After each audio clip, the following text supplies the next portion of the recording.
don't work in July. No, It should be awesome. 5 weeks of industrial vacation as well.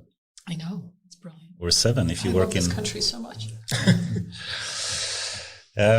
Yeah, awesome. And great to have you here, Lidia. It's a pleasure. And also we have another guest here, Lars Albertsson, who has been here before and we all know from past. So we have a duo of guests, if we call it that, I guess. Yeah, and you said AI after work, so we have an after work, but going from 3 to 4, it feels even more like a proper after work. That that now the flow of the conversation is really not linear anymore. You've had another hour of beer. Is that what you're saying? Maybe that's the point. And you also recommended Lidia to come on the show, Lars, and spoke very warmly about her. So it's great to have you here. It's great to be here again. Yeah. Great fun. What did you say? You were speaking earlier about the Geneva Convention. I'll reply to that. But also, if you were to describe yourself, and I were trying to pronounce your last name, but I think I'll stop that and let you do that yourself. How do you pronounce it? The name is pronounced Oshlyansky. Oshlyansky. But I accept Oshlyansky because it's easier for people to say. Cool. Awesome. How would you describe yourself? Who is Lidia Oshlyansky? I need more beer. You need more beer. Yeah, after like 4 beers. 4 beers is good. 4 beers All is the good. limit. So I worked in product and tech for more than 20 years. Yeah. I actually started out with an undergraduate in psychology, and I worked as a social worker for some years until burning out. If anyone wants the unasked for advice, is don't work as a social worker in America. Especially if you don't have the emotional strength to like carry that burden with you home, which I obviously didn't. So I went back to university for computer science, as one does, because social work and then computer science. That's a logical step, right? You never want to talk to people again. You're going to look at a machine and it'll be great. Where in America are we now? In Chicago. And what year was this approximately? Oh gosh. Please. No. Yeah. So I went back to university. It would have been 1995, 96. I think 96. I'm going to have to think about that for a moment. So I did what in the US is called a recertification. So you go and you basically add an extra year to your existing undergraduate degree. Right. And I did that in programming. And so I was taught in COBOL and C++. Ooh, cool. That's right. That's cool. And then I got a job working at an insurance company. Yeah. That was my first programming job. It was also my last programming job because, well, that's not true. So it was database programming. And then the next job I got was at cars.com, which is a website that still exists in the US, also as a sort of back-end programmer, but also more like a business analyst. It's kind of there's like a Venn diagram of what we would now call product management and the things that used to be things like business analyst, business architect, business requirements analyst, because product management didn't quite exist as a discipline outside of Silicon Valley.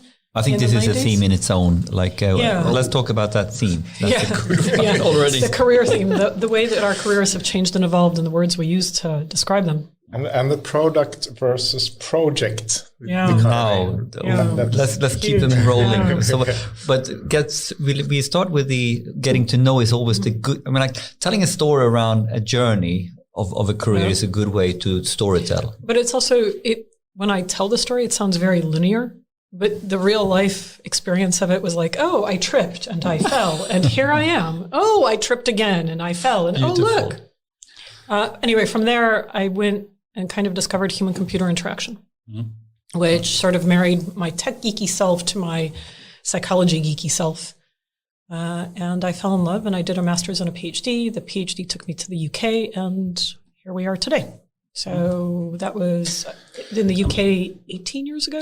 Just to clarify for the audience, we are not in UK today. Yeah, okay, no, we're in Stockholm. So I lived in the UK for 8 and a bit years, I guess almost 8.5, and then here for the last 9.5 years. So. Yeah. But your PhD then, where you got that did you get that intersect happening in the PhD itself? So the PhD topic, please don't fall asleep as I say it. We're not allowed to drop into your beer with the snooze fest. It's cross-cultural models applied to design, basically. So I looked at Hofstadter, who has a very famous cross-cultural model, and I tried to understand if we could use that model to understand how we design products. So cultures are different. We all agree on that. He has a model to model those differences. Can we apply that model to help us design the interface for China versus the interface for America? Super interesting, of course. Yeah. Very interesting. The answer is no, just in case you were wondering. But it was interesting to study. So there's no shortcut or one size fits all. So I couldn't make his model work in various ways. And so there was a lot of sitting in front of a statistical analysis tool called SPSS and trying to figure out why I couldn't get his model to come out the way he insisted it should come out, which was really hard. Then realizing, can you give some concrete examples? Yeah. I mean, we're speaking about different cultures, I guess different countries and different races or whatnot. But what kind of products were you actually doing experiments on? Can you just give some concrete examples? I started with something really simple, which is like sort of binary interactions, like light switches. They're a great example because in the US and in Sweden, up means on. But in the UK, if you've ever been to the UK or you've lived there, down means on. And this is a binary interaction, but it's completely different. And I'm not sure if that's quote unquote culturally based, but it's definitely based on the country in which you've been raised. And so if you've grown up in the UK, down means on. But if you've grown up in the US or Sweden, up means on. And if you live in an apartment or a house, you inevitably have that one light in the hallway. It has two switches on either side of the hallway. And you're always wondering, is it on or is it off? And you're flipping the switches a couple of times. Or imagine that interaction every day in your London apartment with every switch, because your brain is hardwired to think up is on, but all the switches work down is on. Right. And I've just described my 8.5 years in the UK. I never rewired my brain, ever. So that was one. And then I looked at technology acceptance models, which are much more complex models, trying to understand the variables that impact people's acceptance of technology. They're often used in organizational change management. Because maybe you're releasing a new system into the organization, you want to make sure that all the employees accept that system. A widely used one is called TAM, T-A-U-M. It doesn't matter. There's a bunch of them, but I used that one and tried to model like there are differences, and those differences are very trackable between cultures or countries, and then overlay that with, again, Hofstad's model and see like, okay, well, in, I don't know, country X, Y, Z, the social impact of the change will have more influence than how much you paid for the software or whatever. It doesn't matter. I'm just pulling this out of the air. And that should be modeled to the differences in the culture in Hofstad's model, but it just doesn't work that way. So no, total fail. Got me a PhD though. But these, I mean, this was an academic approach to it. Like you take simple examples. These aspects really affect real life products and success in products and so forth. I remember when I joined Google, the sort of the international world of products was open to me, and Google's interfaces are very input heavy. You type with your keyboard to search things, right? And that works great if your alphabet fits on a keyboard. Whereas in Asian countries, the alphabets don't fit on a keyboard. So browsing interfaces like Yahoo's, for example, back in the day, were more popular than the search interfaces. And as a Westerner, you're completely blind to this until somebody like knocks to you hard and open your eyes. But you probably have many more stories on this topic. When I was at Google, I worked for I managed emerging markets research for Google. And I managed the small team that did the emerging markets research for Google. So we did travel a lot to different countries. I remember doing just basic usability research for the Google search on dumb phones. This was before smartphones were in everyone's hand. But you could still get, a web page up, like on your Nokia. The VAMP. Yeah, exactly. Just watching people struggle with that in Kenya and Nairobi. And these are incredibly intelligent people, but they've done what's often called technology leapfrogging, which means that they haven't sat at a computer and a keyboard their entire lives like we have. They've gone from nothing to the keypad on their phone. Yeah. And this is a dumb device. So you're like tapping a key 3 times to get whatever letter. And you're watching their fingers and they're just moving like lightning. My fingers don't move that fast on that small of a keyboard, but they're able to manage that. And then you put them on the laptop that you've set up for the user testing and they can't type. And they're like, hunt for one key, press. Where's the other key? Press. And again, it's Is it cultural? I don't know. It's not because they're Kenyan, but it is because in that culture, so many of the people, even if they're well-educated, upper middle class, maybe they're a chef or a nurse, they have not spent their entire life in front of a computer. You already thrown out a number of technical terms also, and I guess we speak much more about user experience and what is user interfaces and what is usability, etc.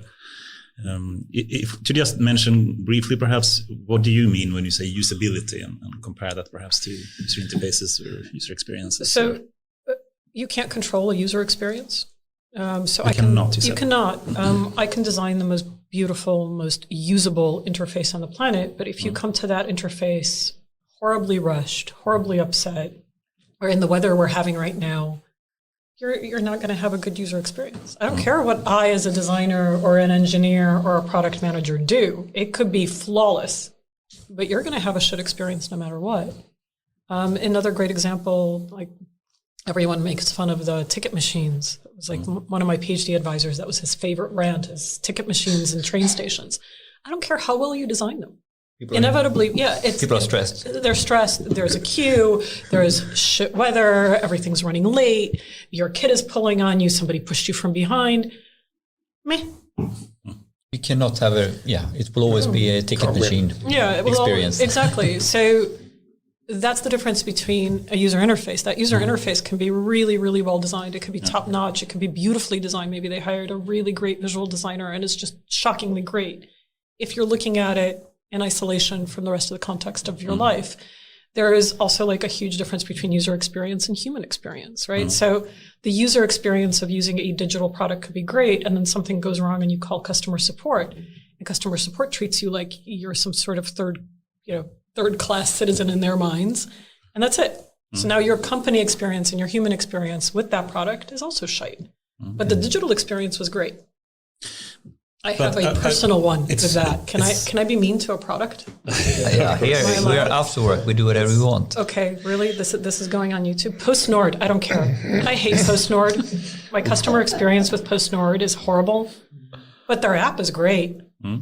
I think we should stop being kind to companies. I think this is completely backwards. But they know in the age of the big data, they know everything about us. They should do better. They have all the information about us. We have no integrity towards them. Yet we are very prude when it comes to speaking ill about the company next package and I get. share some information about companies. My next package is just going to be smushed. We have to invite someone from PostNord, I think, for the next podcast. See how they counter this. But can you just elaborate a bit more? You say you can't control the experience, but still, if you have a better interface, doesn't that improve the user experience? Absolutely, but you still can't control the experience, right? So I can't control you as a human being, and I don't want to. I can't control the context in which you use my products. This is particularly true of your mobile phone.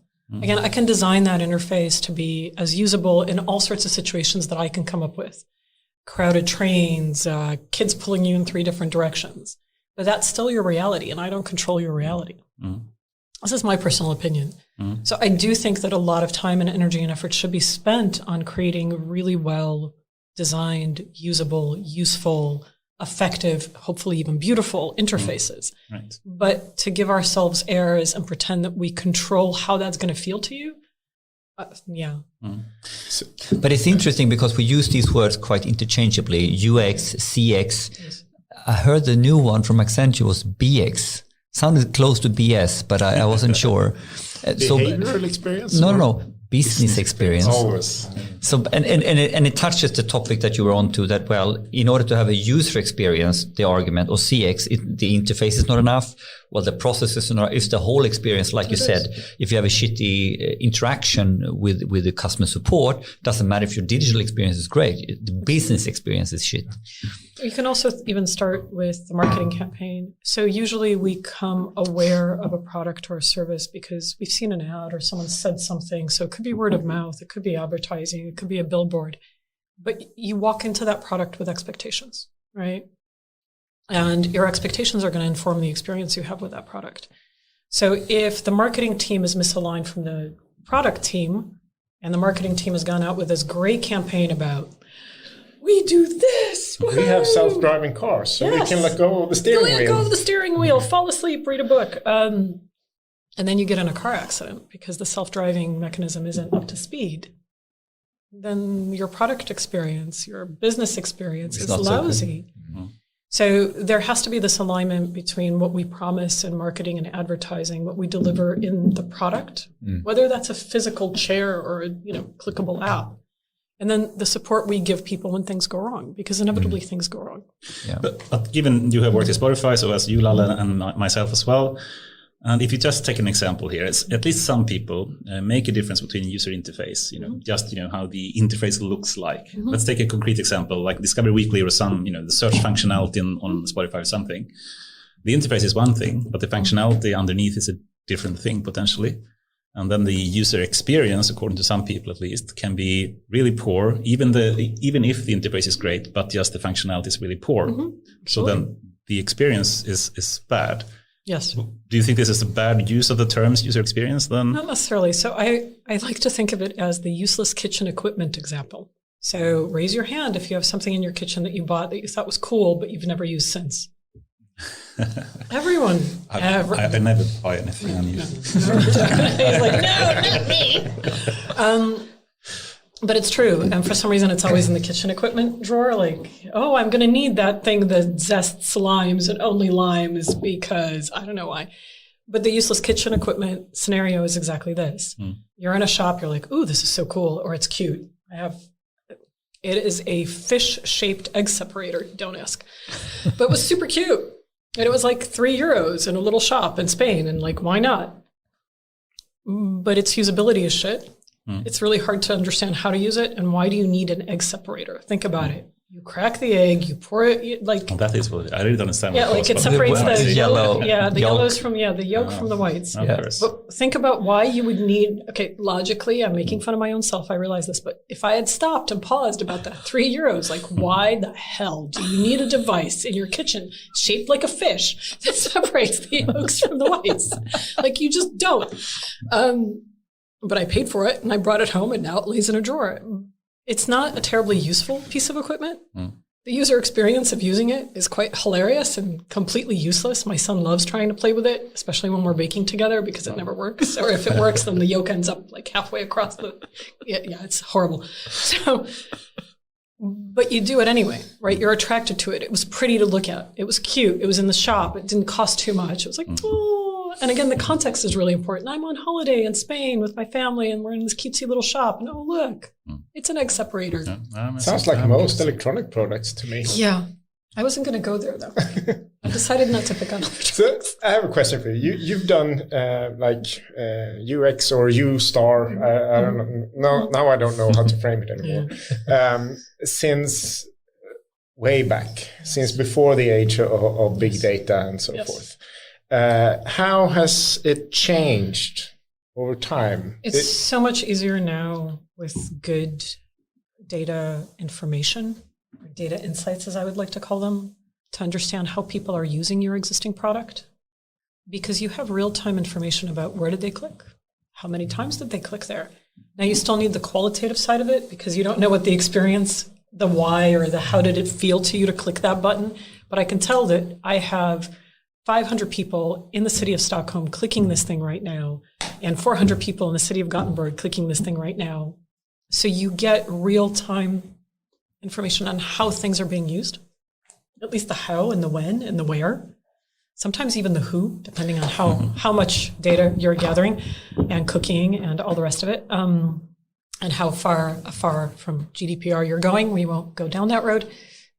But you didn't have that before, or you didn't have it in that kind of magnitude. So the term real-time is a bit overloaded. Yeah, that's true. There's a wonderful real-time user interface from like the 50s. It's in one of the big power stations way up north in Sweden, where when the frequency drops in the network, there's too little power. So that there's a guy's like opening the dams to produce more power, and that's the only example I've seen of real time analytics. Right? That's immediate real time. So what kind of time cycles are we talking about here? Basically, in a given day, you can go and see yesterday. X number of people clicked on this, X number of people put this in their shopping cart, X number of people checked out, X number of people abandoned their shopping cart. And you can do this all the time. So for the next day, you have some new experiments. Exactly. Yeah. So you're right. Real time is horribly overloaded, but you can actually, and I've had this done in various teams that I've managed, where you release something new and then everyone's on the dashboard clicking refresh every 15 seconds. You've been there. How many likes did you get? How many likes? Exactly. This is true. So the real-time feedback of a Facebook like or a retweet or whatever. But this information wasn't available before. You would basically wait for reports to be given to you at the end of a week or at the end of the month that had been queried out of the database. I do think it's really empowering to have a lot of those insights. The problem is it can also be really overwhelming. I do think that we've swung so far to the quote unquote data driven that we are actually data driven, which I don't like. We are not machines. We shouldn't be driven by data. We should be informed by data. So I, like any team I've ever gone on, like automatically you are not data driven. No, you are data informed. It's like, no, resist. But if you have too much data and you don't know what questions to be asking it, then it's just useless noise. That's the point, right? Going from data to information to insight. Yes. That's the whole idea, right? Exactly. And instead of just saying this button was clicked 50 times, should we make this button bigger? Like that's the difference between data driven and data informed. Like this button was clicked 50 times. Okay, that's interesting. Why? Exactly. There's a wonderful rant. It's really old now, but one of the UX designers at Google, he ranted about the 47 shades of blue, where he couldn't design anything without all of these A/B testing religious people coming and saying, you have to A/B test that. And then they ended up with everything had an individual shade of blue, right? Because it was all very A/B tested, but there was no consistency. I mean, there's so many terms like this now, being data driven or data first or data only. We spoke about the Spotify quite sometimes. At least at that time, data only is really bad. This is not what you want to do. It is. And I do think that companies have this tendency to swing. By the time I came to Spotify much later, I guess, in its growth, but by the time I got there was I cannot pronounce that. Algorithm plus editorial. Right. Algotorial? One of those. I don't know. I can't say it, but you guys know what I'm talking about. So it's the algorithm, but this algorithm supported the human beings curating the playlists, right?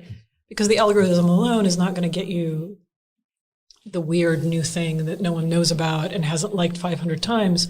But the editor, who's a human who's following music trends and going to the clubs and talking to their buddies, yes, and adds that to the playlist so that it can get the 50 million likes.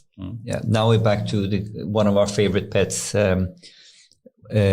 amplified intelligence or augmented intelligence. But this is why I always talk about being data informed. I want the information. And then I am a human being. I hope I'm a relatively intelligent human being who can use that information to inform my decisions. I can also go against the information and say, I see what the data says, but I'm going to try something else. And I may have a really good reason for that or not, but I'm still making that decision based on what I've read and I've seen. I think that honestly, this is basic scientific method, right? I have information. Based on the information, I make some sort of assumptions, let's call them hypotheses. I see if they're real. As I get new information, new insights. Validate, reject, pivot, iterate, etc. Yeah. So yeah. But can I be so blunt to take the story back a little bit? So from PhD, how do you get into the product career, so to speak, or is Google, Spotify? Yeah, so I was always working through my master's and through my PhD. I was doing contract work and consulting. I don't come from a very wealthy family, so I have to pay the bills. So I was always working. So I never went whole hog or whole PhD. I mean, for I did. Free. Yeah, I wish. I had grants and I had the Overseas Research Council something or other award, but it doesn't. I mean, you're an international student in London, so yeah, you all are good at math. You can do that math. So you have to work. So I always worked, and when I finished my PhD, I was already working full time because that last year when you're writing up, you can either sit at your PhD office not making any money, which is not an option if you're living in London, or you want to continue living in London and not move in with your sister into her basement, which I didn't. I love you, Anna, but not your basement. So, or at least not for more than 3 weeks at a time. So I worked and I just continued to work. I played around with staying in academia for a while. I was on a named grant But I'll be really blunt. That grant and the salary I would have gotten per year was 1/5 of what I could make even as a junior designer in industry. You can't live on that. I don't even understand. It's 18,000 Great British pounds. Okay, granted, this is more than 15 years ago, more than 16 years ago. You don't live on that. Well, not in London. Not if you don't want to be living with 70 housemates in a single room. Or in the basement of your... Yes, my sister's house. So that was not the life I was aspiring to. Maybe that makes me a horrible non-socialist, but I just stayed in industry. That was it. So I never really considered going down the academic professoriate. And when you went into industry, was it always around product management? Or was it a direct path into product management? So I did a lot of design work, not visual design, so let me be very clear about that, but interaction design, what used to be called information architecture. I had a comma. At Nokia, my title was design specialist, comma usability or something like that. On your business card. I had a comma in my title. That was a big accomplishment in my life. And then research. And it was actually I think it was when I joined Google. The PhD speaks a lot, I think, at companies like Google. So it was automatically like, we don't want you in design, we want you in research. So, and that was great. But Nokia now, what did you actually do at Nokia? I worked in the design studio in London. So the design studio in London did all sorts of cool and interesting things. Some of them even made it to a phone. Oh, you have touched, this is mine. Have you got a couple of those? I don't think I do, actually. I used another one used for after work. I saw on television, they had a documentary about one of the guys behind many of the sounds in the Mac. Okay. And he didn't get any money for that, of course. No. But that's my wing. When he's, I actually sat next to the sound designer, Henry Daw. He's a lovely human. Hi, Henry. He sat next to me for a long time at Nokia, and he did sounds. Yeah. So not just the ringtones, but also like the beepy sounds. And, But what's your claim of fame from Nokia that we know, or someone could know? That is. So we had a whole project that I was highly engaged in for iconography, but not necessarily just the iconography on the screens, but the iconography on the packages. And what is iconography? So the icons that you would see on the side of the packaging that told you that there was a camera. Okay. Right? So there's a little camera icon that tells you that there's a camera on the phone. Iconography. That's a new one for me. Oh, there you go.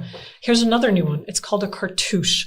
So this is a great word. Hello, Mr. Lee Cooper. So my friend and colleague Lee Cooper taught me this word. We were looking at, again, the packaging iconography and the packaging design.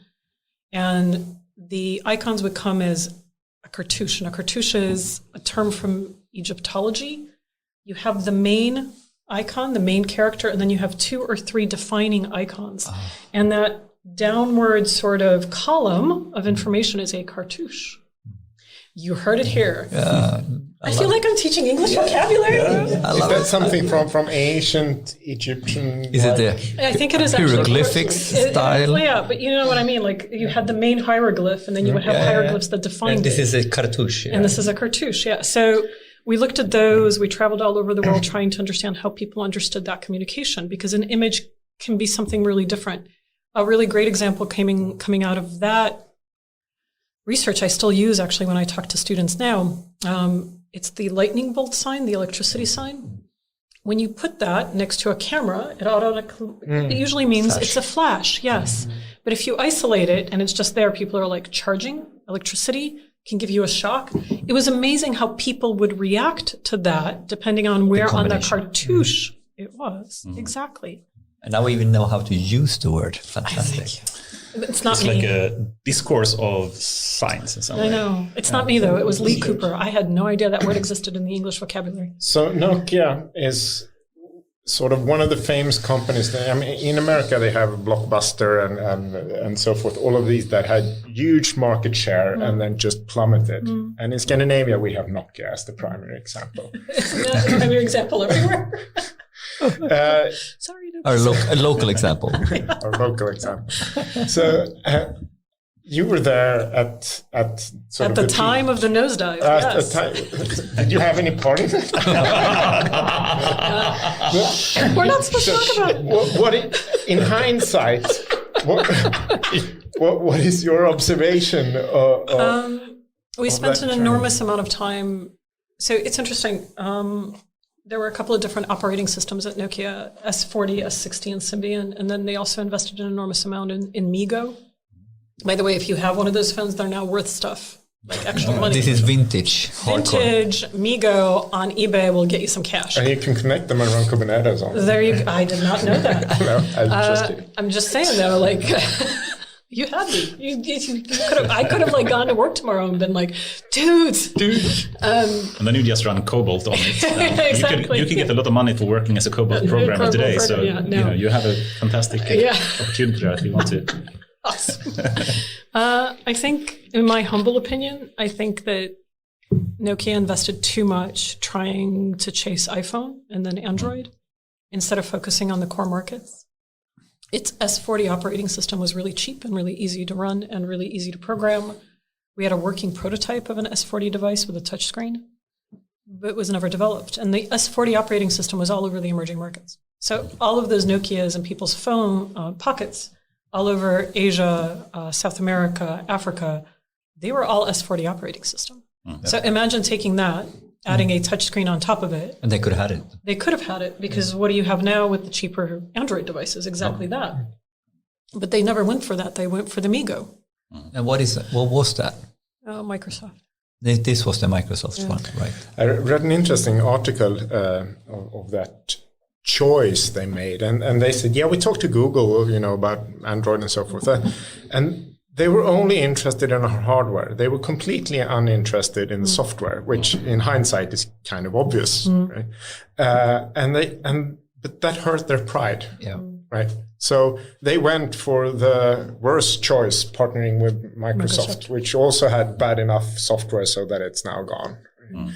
And I see that self-delusion in companies everywhere. I recently shared an article where I found some interesting connections between the Toyota and GM had a collaboration in the 80s, and that plant worked perfectly.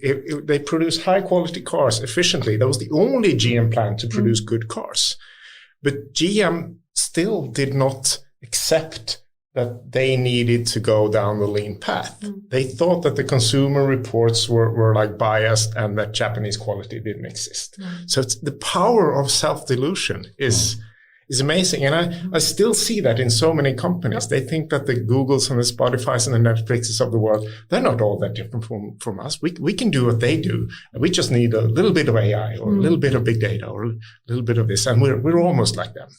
I am waiting for that to also catch up with the companies, the Googles, the Facebooks, and the Spotifys, because it seems all companies get to a level of, complacency maybe is the word I'm looking for, but a level of comfort with where they are and their market share and the billions upon billions of billions that they're earning, and they rest on their laurels. I don't know. They do something. I'm waiting. It will happen in our lifetime. What do you mean that the crash? It will like someone will pull down the something will happen. Right. Exactly. You don't know the next competitor. Like when I think about it, and people are like, "Well, who's going to compete with Google?" I don't know. Somebody will. How? I don't know. I mean, it's like Google said themselves, and they're not that afraid about big enterprises, but they are really afraid about the innovative startup that can just completely take over some. That dude and dudette in somebody's garage or in some sister's basement. The next cycle. Exactly, it will happen. When we were at Google, they were absolutely obnoxious about social. Right, there was the rise of Facebook, and they spent Google Plus such a massive effort trying to conquer and get into that space. Google Plus was a great product from a technical point of view. Yeah, I like it. Who used it? I used it. I liked for it. a couple of months. I really liked it. It was the fastest growing product in the history of computing, right? Possibly because we have to integrate it with every other product in the Google ecosystem to get our yearly bonuses. But hey. But even the power of Google could not conquer that space, right? So everybody's vulnerable. Did you work with Google Plus in any way? Or? Yeah, everyone had to. So again, the emerging markets team looked at integrating it into a lot of our products. There were a lot of cultural problems with doing that. One of the interesting characteristics of Google Plus was that it used your real identity. There's a whole lot of situations in the emerging markets where you do not want to expose your real identity. Right. So one of the emerging markets product that Google had at the time, I don't know if it still exists, was a Q&A forum called AIAW. It was the largest Arabic language site in the world.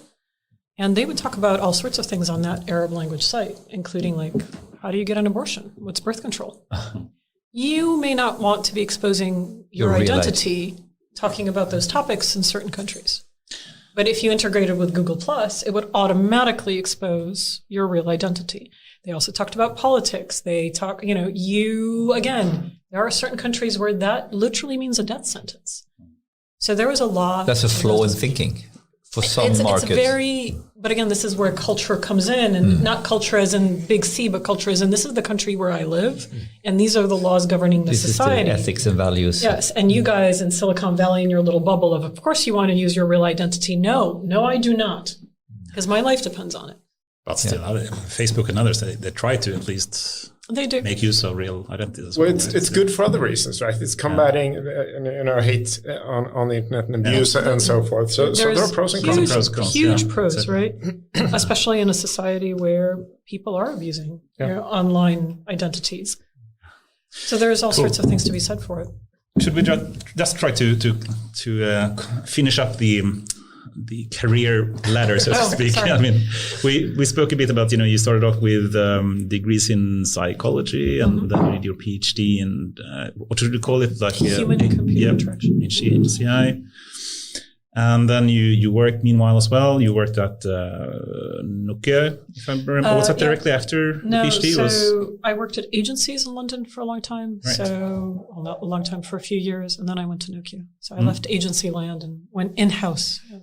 Agency consultancies in these areas. So it's less consultancy and more agency. So an agency gets a project, builds the project, and then hands it over, whereas a consultant might go into a company. Like Lars right now does a lot of consulting work. He goes into a company, he integrates with the company. He may take himself and many of his team, but it's not like, I have built you a website. Like product or design agencies. Yes, exactly. Interestingly, we're trying to flip that around. So we've shifted from consultancy to data agency. That is your new. Maybe you need to flip the branding here. Well, it's challenging. It's challenging, yeah.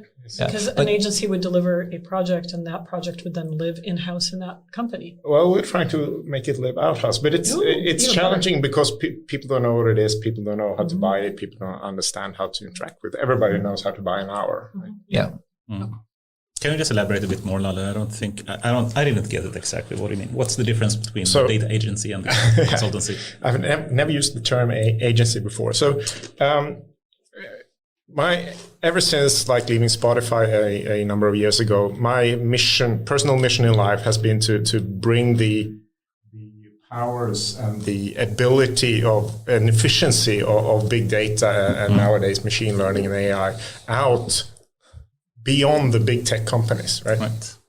So I started doing that as first at Schibsted, where I met Lidia, where we were starting a new data platform and in-house capabilities, so forth. And then I moved on to freelancing and doing that as a consultant.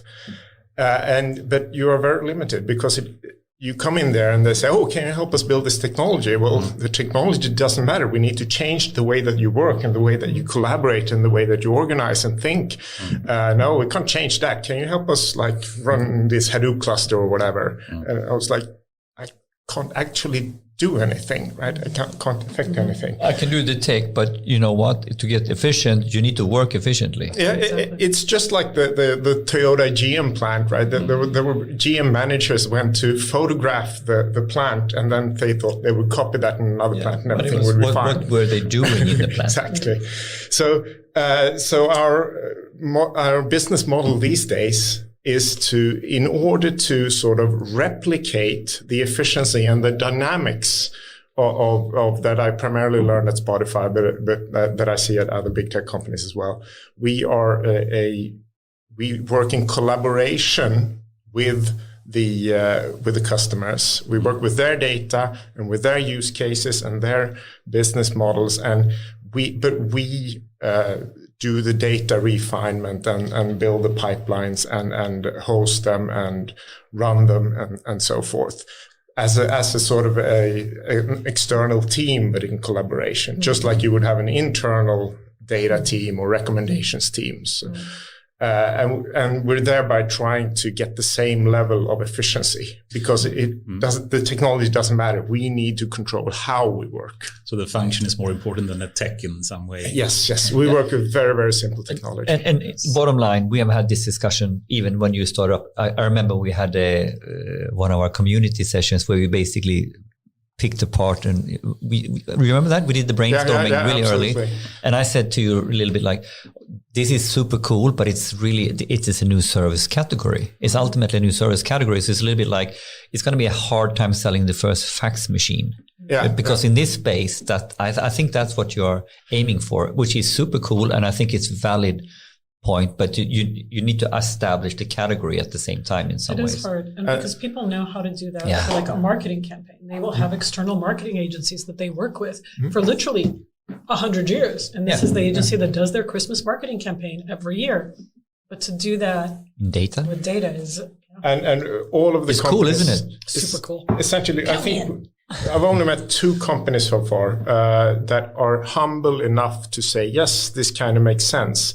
All of the others say, no, this can't be very hard. We would like to do this ourselves. And I was like, and then they go on year after year after year, and they never catch up because they also, to some degree, they are delusional about their own capability, but also about how far ahead the big tech actually is. The AI divide that divide is enormous. Yeah, and this is something that not many people truly understand.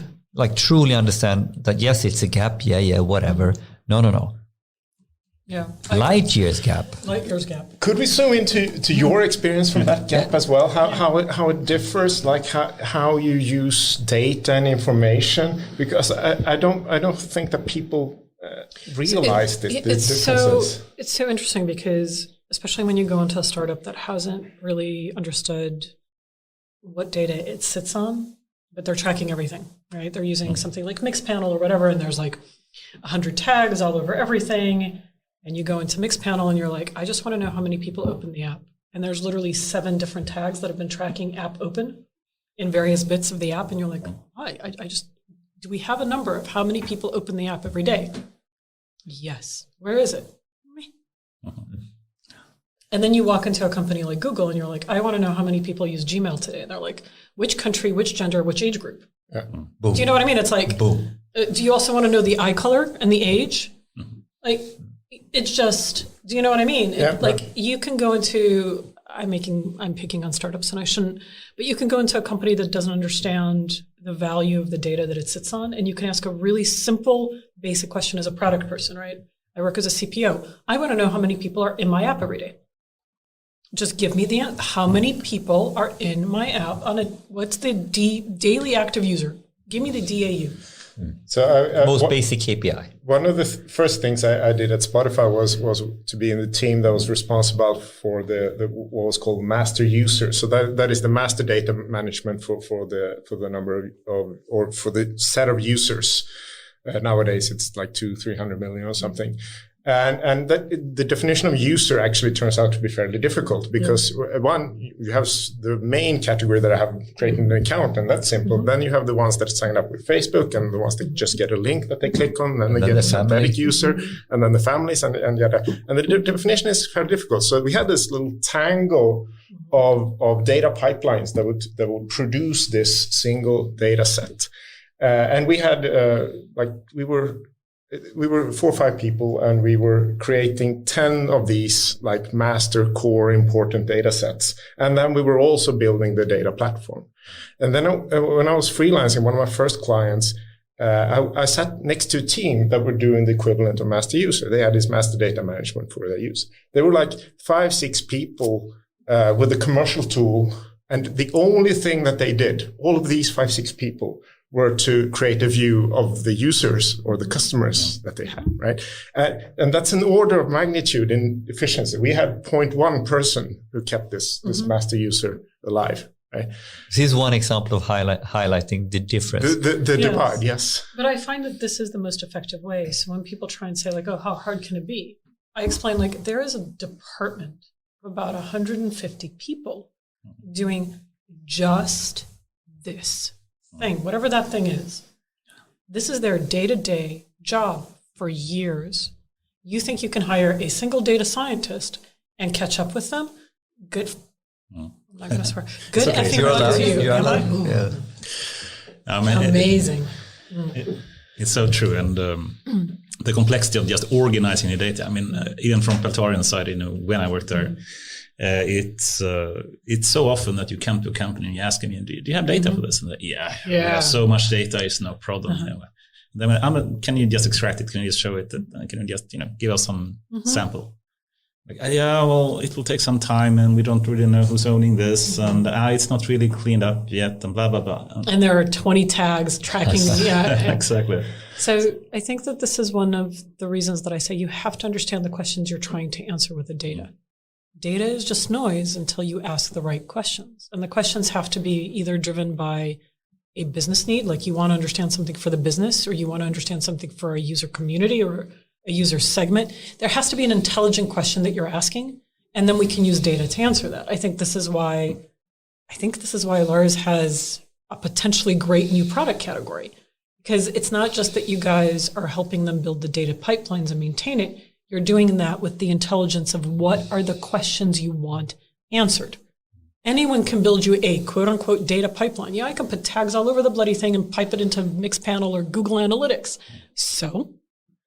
And part of the things that they need help with is actually starting from the questions and from the use cases. So I've been running workshops where, right now let's look at your company and what data you have and what we can do with it. Well, we have lots of interesting data here and here and here. Okay, great. And it would be really interesting to look at. And this really interesting, that's a sign of no business value, right? So when you try to make them think, what can we do that we can test that would actually provide real business value in terms of money saved or value for your users? That is really hard to think in those terms. But let's develop your business model here and now for free. I do consulting. Lydia is there. But because what we summarize, what Lydia's saying is bottom line. You have a double whammy of value that you are providing by doing this new product category, because in order for your product category to work, part of your approach needs to be to distill down the real business value questions. Yes. So basically, by simply forcing someone to go to the data agency, it forces them to work with the agency to distill down the question. Yeah. Now, what is more valuable, the pipeline or the actual getting to the business question? It's equally important, I think. And that can sometimes be easier with an external agency, just like your marketing campaigns. But it's a little bit like, in order for your product category to work, you need to be super professional in the methods to distilling down the question. Yes. Otherwise, you have no core business. Exactly. So you are a master of distilling out the real question. This is a core value of your product category. He just defined your business model. You see what I mean? He's good. So now we go, if you want more, you come to Jesus. That was a teaser. That was good marketing. I like it. Yeah, perhaps it shouldn't be called data agency. I mean, it's more about the business, right? Yeah, we call it data value as a service. I like that. I really like that. Data value as a service. But the way we had the conversation now and the way you distilled it down, like boop, is like two values, two big values. Absolutely. Because again, building data pipelines, housing, storing, tracking data is expensive. If you're never going to use that data to answer a meaningful question for your business, then why the hell are you doing it? It's like adding extensions to your home when you're never going to use those bedrooms or those rooms. They're going to remain empty. Then why? Why would you spend the money? It's like buying kitchen appliances, which I never do unnecessarily, but other people I've heard do. It was a fish. Yes. That's one of the early mistakes we made at Schibsted as well. And it fell out of the organization, right? When we were doing data at Spotify, we were organized along the value lines. Mm-hmm. So from the source of the data to the value. So from the collecting data in the mobile phone to the calculate and discover weekly, for example, there were few teams. It's just not one team, but there were just a few teams. So is this what we now talk about? We need to organize around value streams, or is it different? Because I think this is a little bit different. I mean, like this is technically as well. Well, it's, again, you know who the consumers are of the value, right? So you're tracking something and there's 1, 2, maybe even 10 teams that will then take that tracked information, the data, and actually make use of it in a meaningful way. They will change an algorithm. They will change an interface. They will update their product. They will do something meaningful with that information. And they have a well-defined mission, usually, which is either serve an external customer, make a user happy, or make an internal user happy. There's some kind of happiness. There's a need, exactly. So when we started out with this effort, where we both were at Schibsted, where there was a very bombastic effort to create a common tech and data organization in the company. And for people that don't know Schibsted, can you just describe what they do? Blocket, Aftonbladet, Clark.se, TV.nu, Svenska Dagbladet. That's just in Sweden. So it's a media house. One of the biggest in the I Nordics. double-dog dare anybody that lives in Sweden to go a week without using a Schibsted product. It's not physically possible. It's not possible. And they're most known, at least in Sweden and Norway, for the media houses. But the cash cow is Blocket, and all of the international clones of Blocket, where Le Bon Coin in France is the biggest. And now that's a separate company called Adaventa, is that how you pronounce it? Adaventa. But when we were there, that was one big. Yeah. Blocket can also cause people to steal other people's motorbikes, which happened to me last week, by the way. Because you were not. So you lost your bike because you were not security conscious enough, or what? Yeah, well, because Blocket wasn't sufficient security. So were you selling your bike and someone just came and took it? Yeah. Dude, the day before in Sweden? In Sweden. No, it's not Blocket's fault. It's my fault. But still, you want to have someone to blame. But sorry to hear. But tracking back here, one of the mistakes we made in that early effort was to organize not along the value lines, right, driven by need, but organize around functions. So there was this team that was collecting things. There was this team that were building cleaning the data. There was this team that were building a user model, and I was in that team for a while. And then there was this team doing ads, but the chains were not there, and these teams were often in different sites as well. So it wasn't a pull, right? It wasn't in Toyota terms a pull driven by pull. It was driven by push. Data comes in here, and then it flows through, and then we hope that something good comes out. And then we didn't even listen to what I would call the brands or the companies that then needed to consume the data. They'd be like, thanks. Now what? No one. But actually, can we go here? Because I have a hard time picturing. I understand the value, what you're highlighting, how you're thinking in Google. How does that org chart look like? Seriously, it's like 150,000 people now. I have no idea what that. No, but let's go down to an example of where you were thinking. Like, should I explain the Spotify model? No, is it? I mean, I don't think it is. I mean, or is it? I mean, so what is the basic organizing mechanism then? What is the organizing quanta in this? I would say, again, it's the question. What question are you trying to answer? And maybe there's one or two team that will consume that question. So again, let's break it down to a really concrete example. You want to know how many people are in your app. The question is, why do you want to know that? Well, you can optimize the login process, because if they're logging in 3-4 times a day, then maybe it shouldn't be password every single time, right? Maybe it should just be like you enter it once every week and then we reset it and we only check your password once every week. It's, persistent login. Because they're logging in like 5 times a day, and who wants to type in their password 5 times a day? Maybe there's 10 teams in your organization using that daily active user number or logging in instance number. But the question, you have to be led by the question, the value, as Lala says it. But so the question is the core domain question has some sort of core mechanism in how we organize. Or is that what you're saying? I don't know if it necessarily needs to be organizational structure. No, I think there are several successful examples of organizational structure and several different ways of working that can lead to success. And Google and Spotify are very different in these aspects. Google is a very coordinated company. Yes. Here's the way that you work. You march along with the same rhythm. And that makes it easy to do some things, like changing things across the company. Super easy. I was there when they rolled out the zero trust model, which is a buzzword these days, but it was rolled out back in 2007, 2008. And that is, that's going to take decades for the enterprises, right? That was something that Google actually could do fairly quickly. But what is the concreteness of this marching together? What does that mean? There is one way to sort of not write code, but to get code into production. There's a very standardized design very standardized. There's on a very low quanta level. And there's a transparency within the company. So you can go and look at what other people are doing. And there are ways to amplify the transparency, because you can actually have search filters to look in their daily diaries to figure out if somebody has the right problem. Mm-hmm. So I was working on some things, and I was creating filters to automatically look in people's snippets. So when somebody else was working on the same thing, I got an email, and I could talk to them and say, "Hey, let's collaborate to solve this problem." No other company has this. Can I check a question now, if I understand?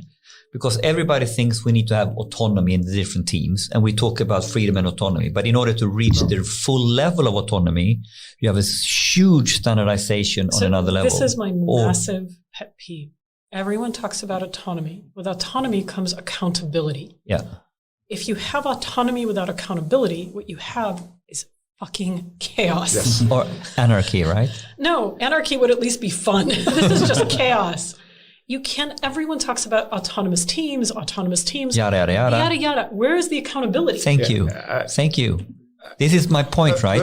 In order to get to what looks on the surface as autonomy is rigorous standards on the different levels. There is an accountability. So the visualization that I use for anyone that has children in their lives, they don't have to be your kids, but a kid. I have an 8-year-old. He wants to get dressed himself.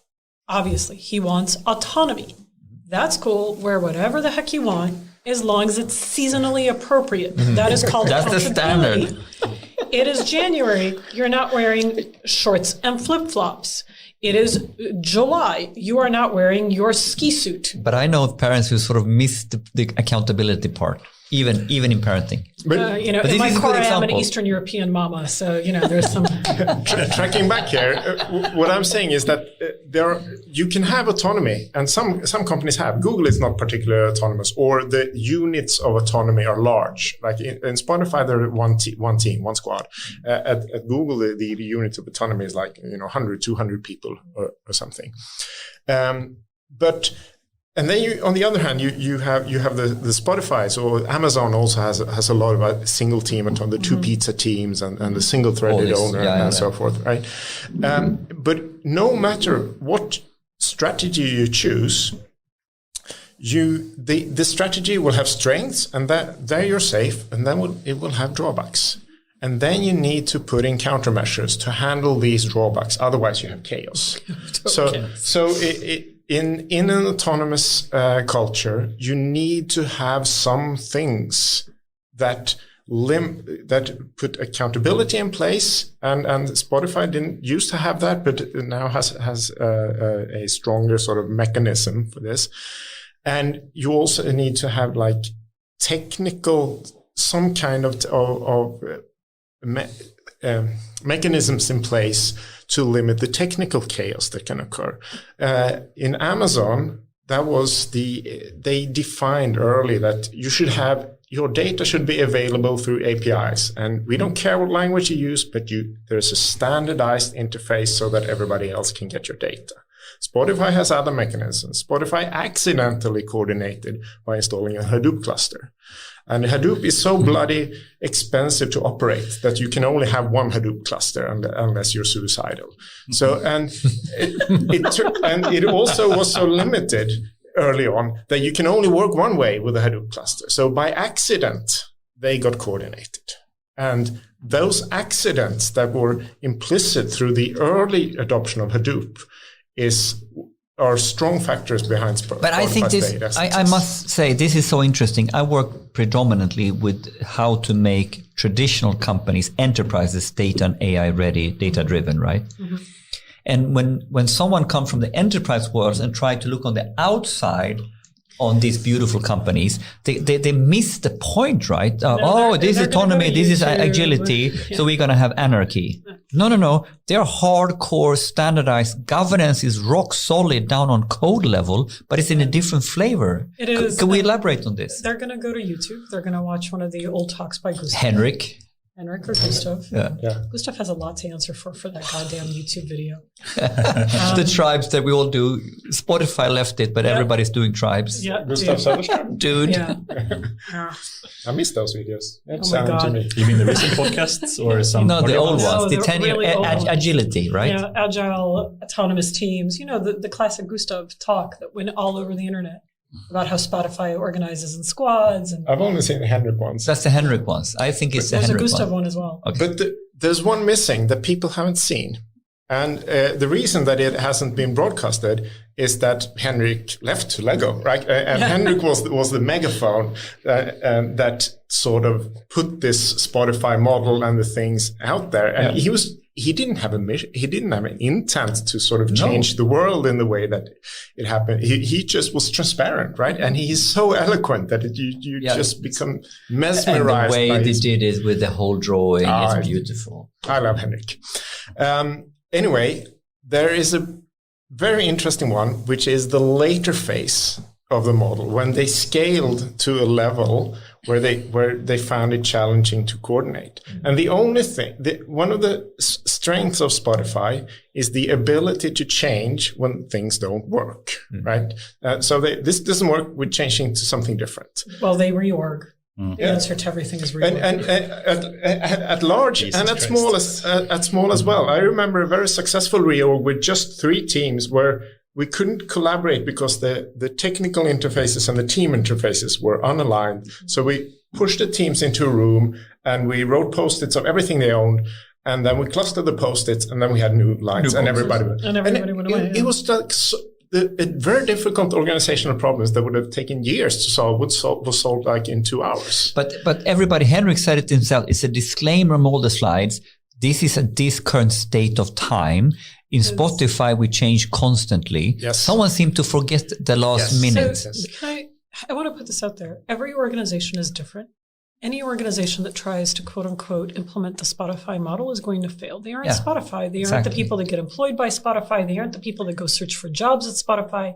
They aren't making a music app or, a podcast app, or they're not in the audio listening business. Exactly. So stop trying to pigeonhole yourself into somebody else's organizational structure.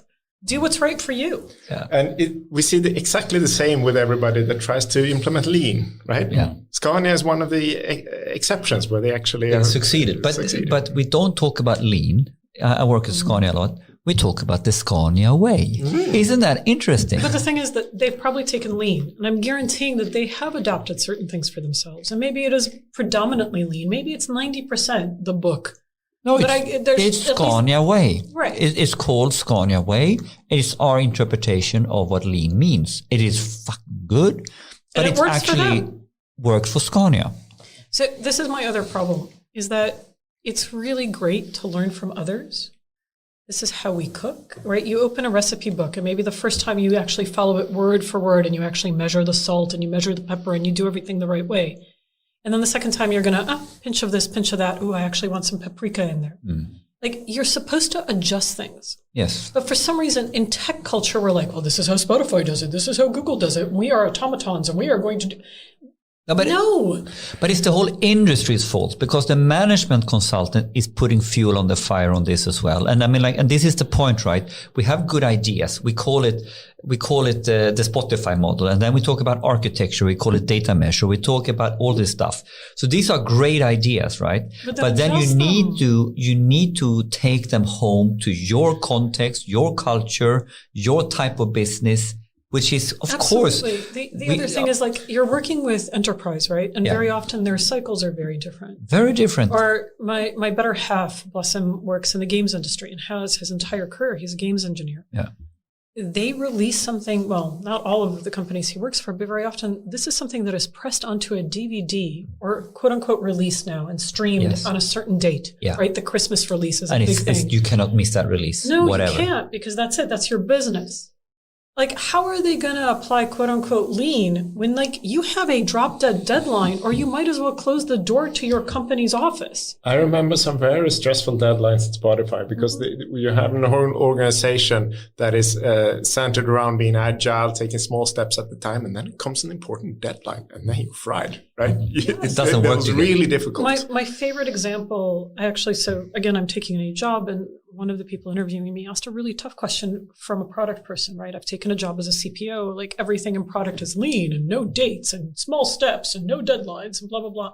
He's like, talk to me about deadlines. And I was like, You realized that this is a real question. Well, this is a real question. And I made a joke and I said, it's like putting a product person's feet on the fire. But of course you work towards deadlines. Can anyone say GDPR? There was a deadline. You can't miss that deadline. We're all in Europe. GDPR was a deadline. You can flip that around and say, what's the consequences of missing a deadline? We talked exactly about that. In some cases, the consequences that something was cancelled, which happened a couple of times, and then we lose a lot. In the case of GDPR, missing that particular deadline, that's not a problem because Datainspektion had not staffed up yet. So it would be a year before someone actually comes along, right? So it's just an increased risk, like any other risk. But this is it. So, he and I actually ended up talking about the importance of sometimes, yes, you have a deadline, you work to the deadline, and that becomes one of your key results is to reach that deadline. And it is measurable, and it's still an objective and a key result, and that's okay. But you have all sorts of scenarios, especially when you're working in things like fintech or insurance or whatever, where a deadline is a deadline. A law comes in. You're about to go work for the cops, right? Like, this is a new law. It's on the books. Yeah, GDPR didn't staff up for a year. But we didn't know that at the time. So you meet the deadline. Well, what I see as a consequence of these hard things is that in a bunch of companies that I've been out with, they see these as very hard limits. Mm-hmm. And then they say, well, in order to be compliant, we have to work this way. And then in the box in order to be compliant with this particular law, they put lots and lots of stuff in, right? Mm-hmm. We can't do DevOps because we have to separate the developers and the operations. And then you look at it and it says, that's not what the compliance says. That it only says that there has to be 4 eyes, right? Mm-hmm. Which is something completely different. But they're so used to translating these actual requirements into ways of working and organizing, and then they're locked, and then they are the big tech runs around them and so forth. So if they go back to first principles, which I know some people are very fond of here, we are the fanboys of Elon. Don't go here. Don't go there. We don't like it. Fans of I'm writing this up now. We have to go Elon styles. Fans of the idea. The first principle. I like that. But we have so much to cover now. I don't know which way we're going to go here, Anders, because I want to talk about... We haven't even finished the first topic, so I'm sort of giving up in some way, but it's okay. Surrender. Wave the flag. More beer. That's it. Let's try to close just the whole career thing. I think you mentioned so many things. You did your PhD in human computer interfaces, and you worked at Nokia and Google and Schibsted, and then you worked at Spotify as well, right? Yes. And after Spotify, did you go to Dreams then? Or was I went to Trinity Mirror Group, which is Reach PLC. They're one of the largest publishers in the UK. So from publishing to publishing. And I was their CPO interim because I couldn't move my family back to the CPO, UK. Chief Product Officer. CPO, interim. Interim, yes. I like my commas. But they're London-based and we couldn't move back. Or we didn't want to move back, I guess. And then I went to Dreams as Chief Product Officer there. And what does Dream do? If you just, they are a fintech. They help people make more out of their money. So it's in the what I would call financial well-being sector. Mm-hmm. So at its core, the app, when you download it, helps you save money towards goals. We also have what we call the anti-debt product in Norway, which means that you can pay back your debt faster. So you reconsolidate it at a lower rate, you pay it back faster. But are you at the core? Are you a bank, or you're part? No, or you're supporting? We have partner banks. Yeah. Yeah. We have an underlying. We You have need an partners in octroi. Norway. Yeah. Do you need an And, octroi to work? The bank octroi and like there's like banking regulated stuff. We're definitely regulated to some extent. We have a securities license, but we are not a bank. No. So We have a banking you're a partner. complement to Yes. people's financing. Yeah. And right now we're going through a bit of a transition. We've also launched a B2B product in Ukraine, Okay. which means that some of the core app is now part of your daily banking app. That's nice. So what, do you have an app for that, a web page, or how do you work with it? What's the product? Dreams is an app. So you can download it in Sweden. It hooks into whatever bank you use. And then again, it does these little things that we call save hacks. I would call them like behavioral tricks. So skip the latte and that €3 goes towards your dream, your goal. So you set a monetary goal and you set a duration, a period of time. And then you use all these little save hacks and you save towards that dream. It works extremely well. I am so going to be gender biased for a moment. For the gentlemen in the room, you can pick your favorite sports team, and when they, score a goal or win a game, it puts a little bit of cash into your dream. Awesome. How was that for gender bias right there? That's okay. I don't watch sports. I know. Actually, I don't either. But I figured, but I was, I had to get the gender bias in there at some point.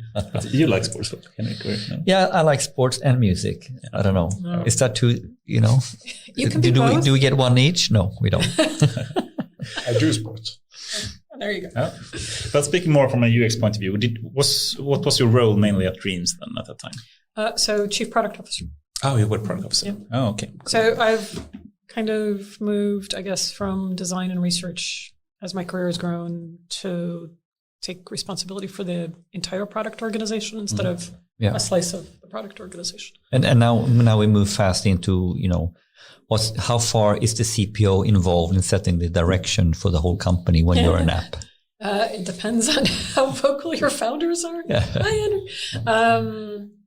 I don't know. I think it depends on the maturity of the company. I think, again, the digital product so often is only part of the puzzle of the entire organization. So the company that I'll be starting with in August is called ManyPets.com. At their core, they offer pet insurance, but they also do pet well-being and pet care, so medicine, video vet, etc. Is that Swedish based? Yeah, they're headquartered in London, but ManyPets.com exists in Sweden. So yes, if you have a puppy or a kitten, we do actually. So you should use us now. But if you think about it, the digital experience is only part of it. The insurance policy that we're selling you, whether or not your pet's medicine gets delivered on time, if it's not delivered, can you call the customer support team? All of these things are part of that product. So the team that I am lucky enough to now be able to manage is only part of that equation. I'm not setting the insurance policies. No. I'm not partnering with the pharmaceutical suppliers to get the deliveries in. So I'm not manning customer support calls. So the strategy is set or direction, and then what do we get down? Is that kind of like, if we want to be the place where you come for your pet's well-being, then what kind of things do we need to have in place, both digitally and non-digitally? So I don't know, maybe at some point, I'm literally just thinking, God, please don't fire me before I've started. But maybe we want to start a marketplace for healthy, eco-friendly pet products, shampoos, food, etc. Because, this is a huge ecological footprint, right? Mm-hmm. But yet you have all sorts of local producers now, even in Sweden, which are looking at products for pets, food, shampoos, healthcare that are eco-friendly, that are locally produced, that are not made from animal meat, but actually bug proteins. Maybe we want to do that because, again, we're your one-stop shop for pet care. But again, maybe we want to be a marketplace that's very thin, very. I don't know. I'm trying to understand what. Since we have a small dog and cats and whatnot, and we certainly see all the trouble that can happen, when pets get sick or whatnot, and so many things. Yeah. What is I try to understand. It's partly from an insurance point of view, but it's also so about. You get an insurance policy. So instead of the insurance that you use now, you would switch to them. It's all digital. Yeah. They will cover pre-existing conditions, so it's a lot easier to file a claim. You can do the claims all digitally. Right. You don't have to. And it's also product-based. You can buy or find eco-friendly products? No, not yet. That was my brilliant idea of the future, which again is please don't fire me before I start. I don't know. I don't know where we'll go. I haven't started yet. So I don't know. Today it's mainly insurance-based. It's exciting. Yes. Okay. Insurance and pet medicine. And when Lydia's evil big data mind comes along, they will track your GPS location and then vary the insurance cost based on how close to the roads you are. But can I steal another question? What's the relationship between CPO and CTO if you're this sort of startup digital company? CTO is a Chief Talking Officer. That would be me, right? So my partner in crime right now at Dreams is named Lidia. I adore, and he's amazing and wonderful. I mean, he's the tech genius. I don't understand our stack the way that he does. Yeah. So we recently, when we switched to B2B, we basically dropped the old stack and really rebuilt on the new stack because you don't have to take all that baggage and the history of a consumer-facing product when you can slim down a whole bunch of stuff because it's going to be sitting as part of an integrated full banking app. I was super nervous. Like he had to talk me off the ledge like every day for a week. Like, oh, we're going to throw everything out. We're not throwing everything out, Lydia. I don't know how he tolerated me. Lidia, if you ever watch this, thank you for tolerating me. So they are in symbiotic. In an ideal world, they are. I mean, they are part of a yin and yang. It's great if a designer and a product person come up with something really valuable for the business and the user. But if no one is there to build the code, then all you have is a Figma prototype or an InVision prototype. It's clickable, you can test it, but it's not there.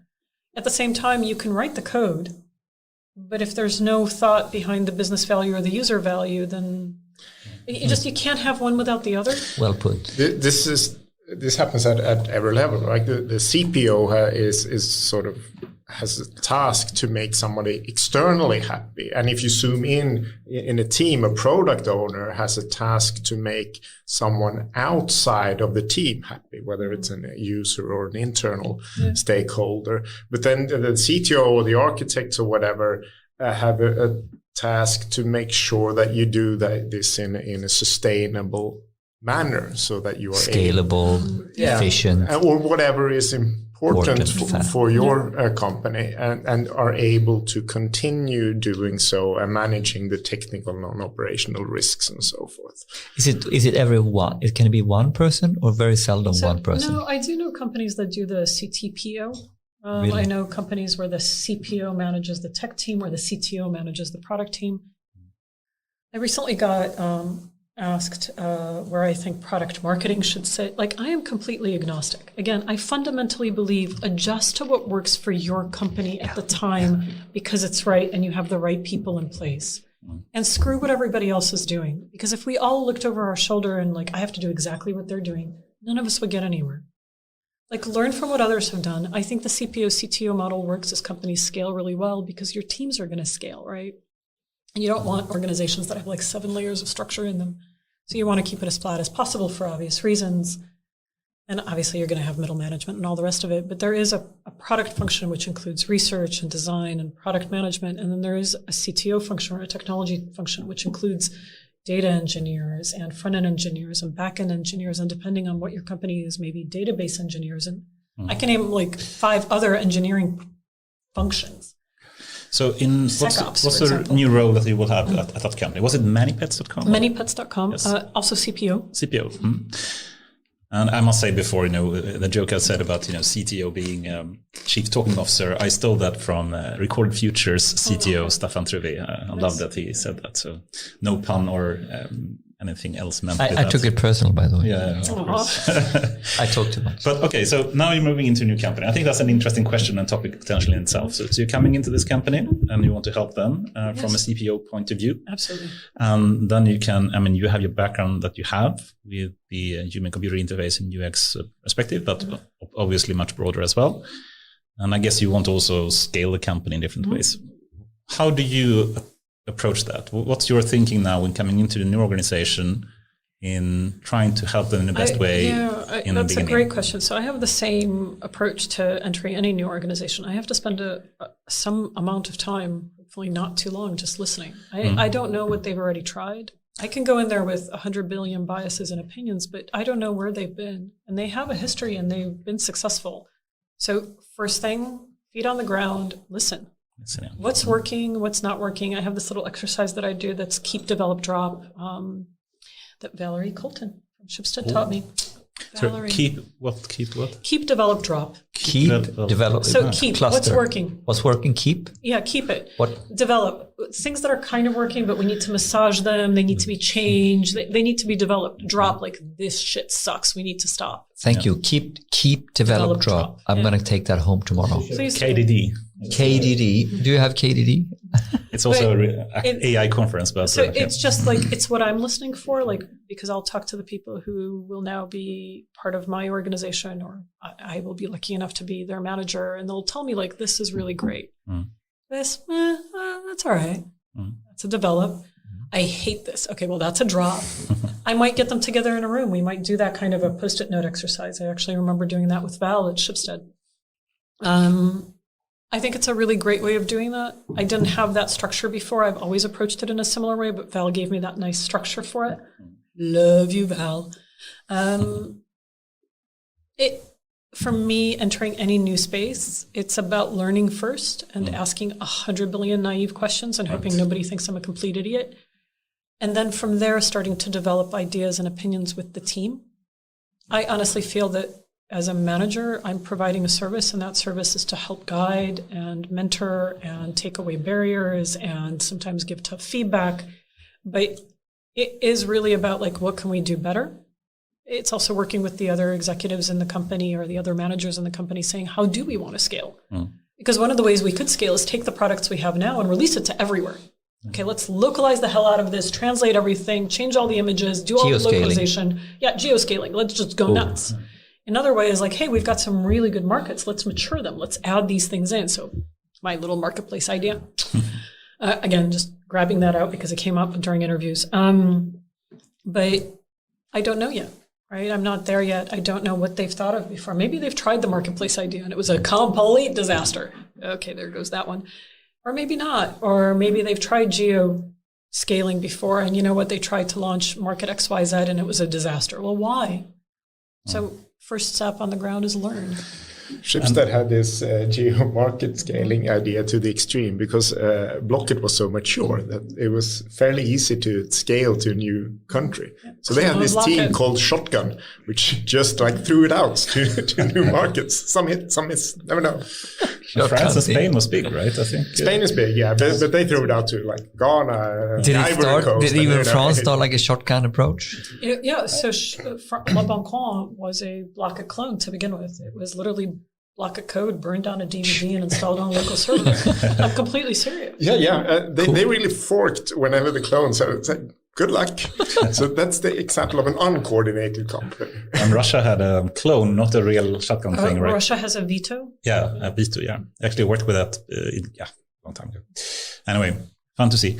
I know also, if we speak more like from a leadership point of view, and I know in Schibsted, for example, you had a really big team underneath, right? Yeah, when I left, it was well over 120 people. But when I started, it was me.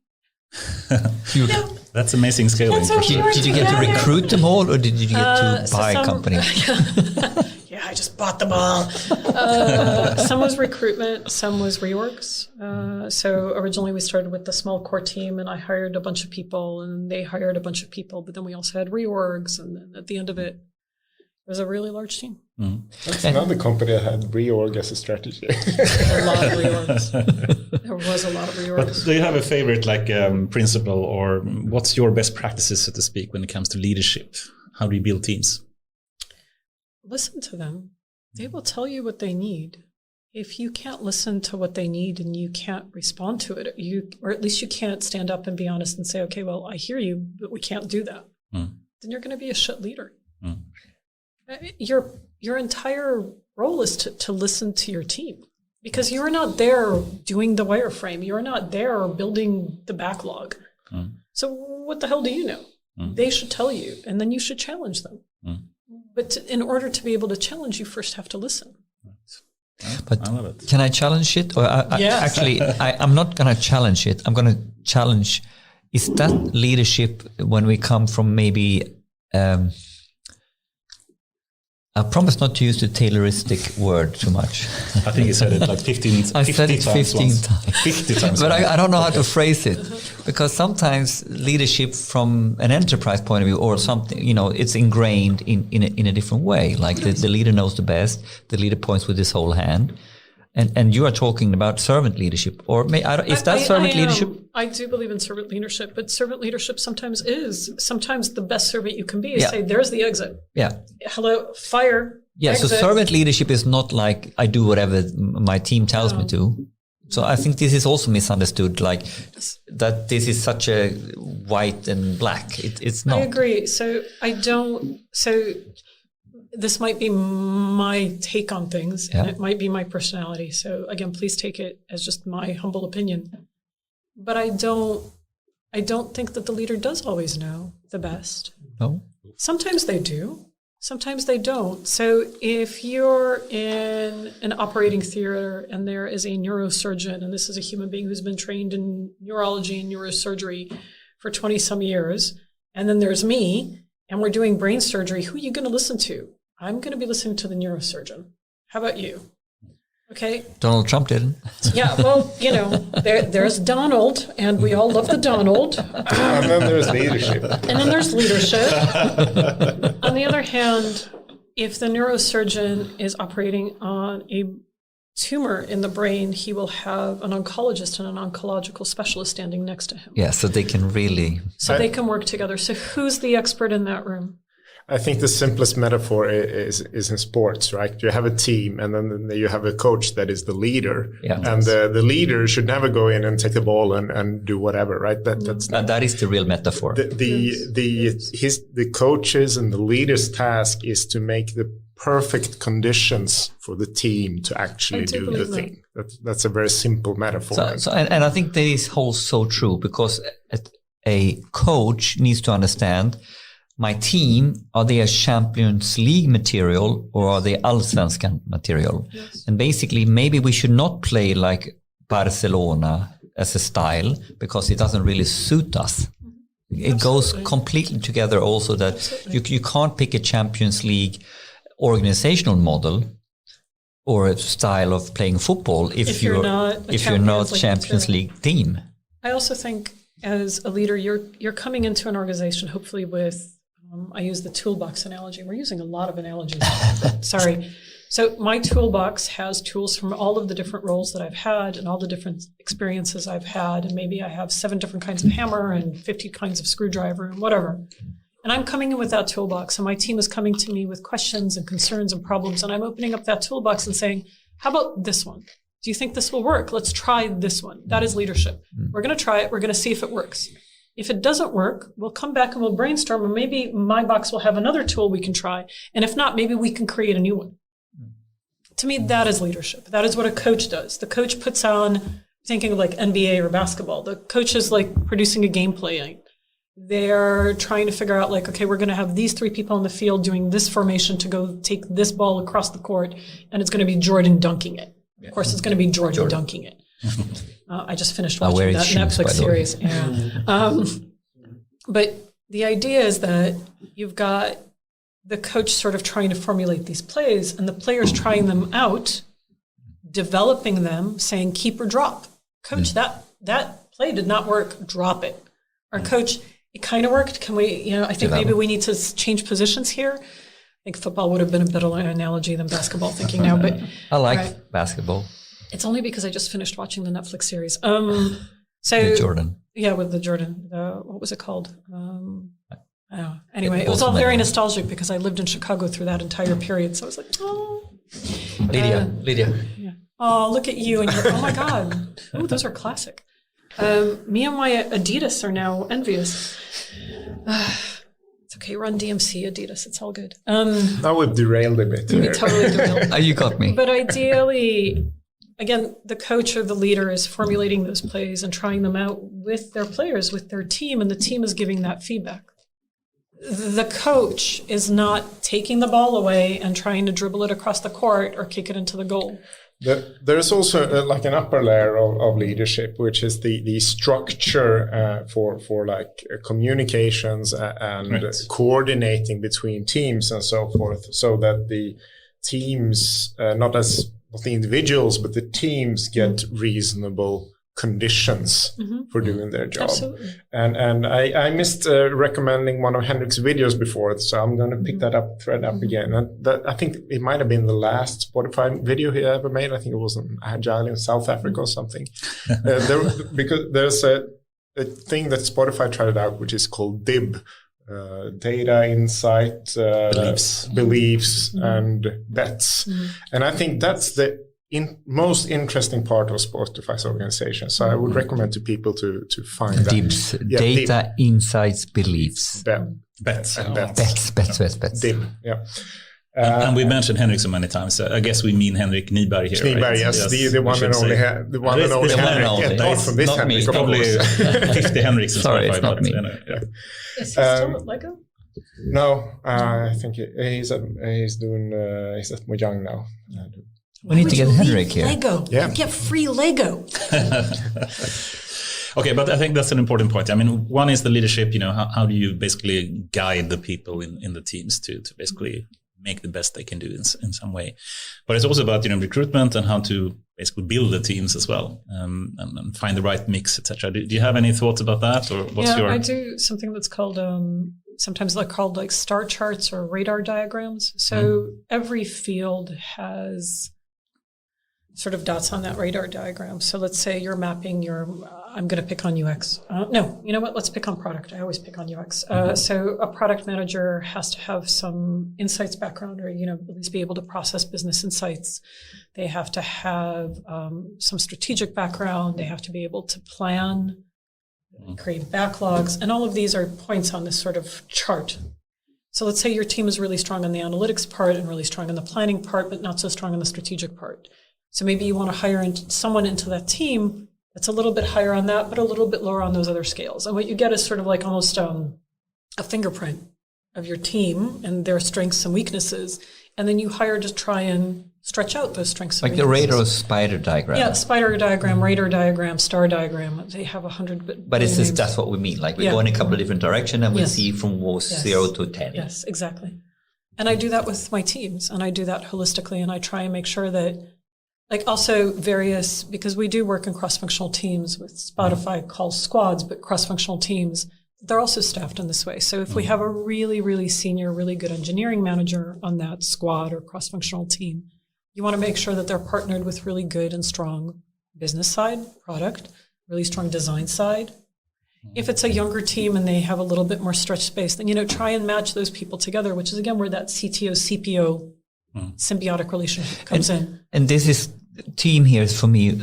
Are we talking the cross-disciplinary team? Yes, cross-functional from the data scientist or data engineer to the product to the business, all the way. So. All the way. It depends on the company, right? So there's a lot of specialist skill sets like data science and UX research often that do not get always embedded in each squad, because if it's a really young startup, it's too many. Well, we're expensive. Exactly. It's hard. It's hard to pay for people like Lala or me to do just data science or just UX research for every single core. So you have a core balance, but then some roles, they are kind of expensive or hard to find. They're hard to find. They're expensive. So very often they're shared across multiple cross-functional teams. But at its base, I believe that a cross-functional team needs to have one UXer, usually a designer, one product person, and a few engineers. And that depends on the kinds of engineers or how many.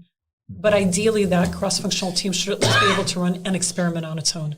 They should be able to mock something up and release it. But that's for like user-facing products. User-facing or digital, with a digital backend. Absolutely, because you can have entire teams that are back-end facing where it's just a technical PM and engineers. Like, you might have maybe an information architect that floats between the teams, but you don't really have a UI. You have a data product, you have a recommender system. Right. So maybe you have an information architect that comes and, leans in with but it's kind of natural. Is your, whatever you're doing, who's your customer? Is your customer the actual user? internal or customer, Absolutely. or is your user a different system, right? Yes. But if we're thinking about sort of the basics, then you're always thinking of like Marty Kagan's book, which is, so a user-facing product, an app, a website. Yes. There's a UX person, usually a designer, a product person, and X number of engineers. So that's one way to build across functional teams that could be part of the product or the tech organization or whatnot. What about more, and that's another question, how do you divide like product and tech? I think that's an interesting question in itself. But what about more long-term kind of questions, like research questions, etc.? You can, if you take more data scientists, but a proper data scientist, if we call it that, that is trying to tackle more scientific questions, long-term questions. Do you think they should also be part of each team, or is there a need for centralized or? So I do think that certain functions, especially in younger organizations where you have smaller, quote unquote, autonomous and accountable teams, you will have certain functions that go across. So right now at Dreams, we have a central UX research function. Okay. We simply cannot afford to have an embedded researcher per team. We also have a central data insights function, right? Because we cannot embed a data scientist in each team or a data analyst in each team. It's just not physically possible for a small startup with 80 people. You can't. It's too expensive. But even for a larger organization, I mean, is it always good to embed? I mean, let me give a contrary example. I know in Spotify, for example, we wanted, and I think we should have, for example, data scientists in the cross-functional squads that we do have. A problem that can occur, though, if you have a strong product owner, for example, in that team, is that the data scientist or data analyst that you have there, are basically fighting the product owner, and they have their deadlines, and that they need to finish on the sprint to be able to deliver something, and basically come in conflict with them, and then it's hard for the data analysts to do their work. So I have two fundamental things I'm going to say, and then I'm going to hand over to you because I think your opinion is more important here.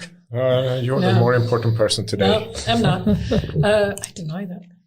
Nothing is ever wrong or right. I'm going to go back to the first principle, which different things are right and wrong for different organizations and different snapshots of time. Yeah. So there is no right or wrong. Any recommendation I can give is like, again, my toolbox. I've seen this work in these situations, in these kinds of times. The other thing to say is, again, there's always room for short-term and long-term projects. Right. Always. And if an organization gets so stuck in endless short-term projects, they will fail. Yes. If they're always only looking at long-term projects where everything takes 3 years to ever see the light of day, they will fail. But you can't have one or the other. You have to have a mix of both. So horizons to be able to manage short-term, mid-term, long-term. Is it 3 horizons? I think it's three horizons. It's usually 3 horizons, yes. Yeah, I agree. I've been told that we misinterpret them. There's a good YouTube video about that. Now you. So agree on there's nothing completely right or wrong. The example that you bring up is one sort of extreme where it tilts too much to the cross-functional, where the perhaps junior data scientist is too alone out there, right? Yeah. And so what can you do to balance that? And then we come to the matrix organization. You have this people belonging to what we in Spotify call the chapter, and when they're out in their squad, and which is just a regular matrix organization, right? Yeah. And that can balance things up. If you look at the other end of the spectrum, where you have the purely functional organization, I've seen that a lot in the companies that I'm at. You have a bunch of data scientists sitting in a corner. At first, they have no data and they are very unhappy. And then someone pours them a bucket of static data, and then they build some models, and then they come up with these models. Say, well, now we have a model. Can we deploy it? Well, who's the customer? We ship it over the wall to the developers, and they look at it and rewrite it in Java, and then they ship it over the wall to the operations people and so forth. I have to steal we do this. Okay, I have to steal one of your terms. I get goosebumps now. You said it so. But then you get goosebumps for the wrong reasons. It's like when someone does a choke. That's not what I mean with goosebumps. And I believe that this isolated data scientists have been much more common as an anomaly than the embedded ones, because the embedded ones at least learn from the real product in real life. I mean, I think the hybrid solution is the best one. And if you don't have any data people in the cross-functional team, of course, that will lead to you don't log the proper things and you don't have the right thinking and you don't do the A/B testing right and whatnot. I mean, so many problems that will occur then. But I think the same can be said, for the other way. If you don't have any long-term thinking, then that would also be a problem. And if it's too driven by product team that may have their sprints to deliver on, they will also have issues with that. But there's probably also a higher order problem. If the product team is so stressed to deliver every sprint at a certain time in a certain way, then maybe we have a higher order question to ask the organization. Why is that going on? Why is the product team not also thinking about a slightly longer term vision outside of the immediate sprint? Exactly. But then, of course, the balancing of this team changes if your core feature is an algorithmic feature. Yes. So if the core product of this team is the recommendation, of course there are data scientists left, right, and center on that recommender system, versus if you have an analyst who's helping you to get deeper insight on how the product works to tweak it. But your core product does not include the algorithm. It will. Software was eating the world 15 years ago. Data is now eating the world. Algorithms will eat the world. 15 years from now, AI will be eating the world. We're not there yet. No, it's not hasn't delivered yet. No, so this is good. What you said now, I believe in 100%. So right now, you don't need a data scientist as part team of the core product necessarily. It depends on the product. It depends on the product, but Lal is hinting. We said software, algorithms will be in every single core product, most likely, or not. That's the statement for you, Lidia. To some extent, they are, aren't they? So inside not insight on how it works, but actually part of the product. It doesn't need to be much intelligence in the algorithm, but people expect the information to be there. Yes. 2 years ago, I had this shopping experience at IKEA and wrote a blog post about it. And they disappointed me in every step of this shopping journey, right? And it was never that it wasn't smart enough. It was that it was stupid because the e-commerce service forgot information that I already had along the way. That right? You pushed. already know my address, right? I've already told you I want to go to the shop in Barkarby, which is closest to me, and so forth. And so there is a expectation that you will have, that the information will be correct, not necessarily smart, no AI, no machine learning, no algorithms. No, just the information. The information consistent. you expect it to flow, right? Absolutely. So Absolutely. I have to their defense, to IKEA's defense, I have to say that since my blog post, they redesigned the whole thing, and it's now a really smooth experience. Oh, nice. Yeah. So they maybe read your blog. Maybe, I don't know. And I know IKEA is getting some enforcement from a really good person soon as well. So, there you go. But I honestly, I can't think of any applications or software that we use right now that don't have some of that embedded already. So there you go. So the team has grown with the... Well, I mean, for God's sake, my refrigerator knows what temperature it is. It self-monitors. Yeah. I don't have to defrost it. So I'm old enough to remember having to monitor the temperature in the refrigerator manually. There was a thermometer. And if it grew too much ice in the freezer, you did something to the temperature. I can't remember if you lowered it or raised it. Whatever. I'm going to have to call my dad. Who does that? But sincerely, I mean, this is intelligence built into your fridge. You are no longer manually going in and going, is it 2 degrees? But we used to do that. We used to do that in my childhood. Not even in my childhood, in my 20s, we still did that at my parents' fridge anyway. I'm glad that you have good appliances. Mine is really smart and it's supposed to defrost itself, but it's currently leaking water. And the dishwasher doesn't have a physical button anymore. So it's stuck in some kind of program and it doesn't have a control-alt-delete button. So I'm stuck in the internet of shit hell. We got one of those robot... not vacuum cleaners, what do you call them? Lawnmowers. We call it Lancelot because all of our stuff has names. And Malte, my better half, who is an engineer, realized that he could hack the interface and he could program it. So for years, he was planning on hacking into our lawnmower and reprogramming it. I don't know what to do. That sounds really fun, actually. Yeah, see. For what purpose? I don't know. Because you can. Like because you need purpose. Because it's fun. Yeah, we call it happy engineering, right? he never did, and now we have to upgrade to another one. But for years, like every summer, he's like, "Oh, I was going to program that." I'm like, "Program it to do what?" Well, I can. Like, for what? I understand him completely. It's perfect. I had a friend who bought one of these in the 90s, the first ones that came out. They costed like 20, 30K or something. But they understood their audience because they came with a CD with a developer's kit, right? Yeah. So, of course, when we visited him, he was standing in a corner like, completely stuck. Cool. The time is flying away and we have like 15 minutes or something left, but I'd like to move a bit more into philosophical topics and more long-term thinking. And if we just connect a bit to what you already spoke about quite a lot, and I mean, both of you, Lalla and Lidia, have such an awesome experience from Google, Spotify, and other Schibsted and so much more. So I think the question of AI divide that we touched a number of times is really interesting. And what we mean with that is that, some companies, the few tech giants of US and China, like Google, Facebook, Amazon, Microsoft, and Alibaba, Tencent, Baidu, and so many more, they are spending so much time trying to use data in different ways. So they are very much ahead. The question is a bit how much, and is there a chance for the rest of us to catch up in some way? Do we have to catch up? Can we leapfrog?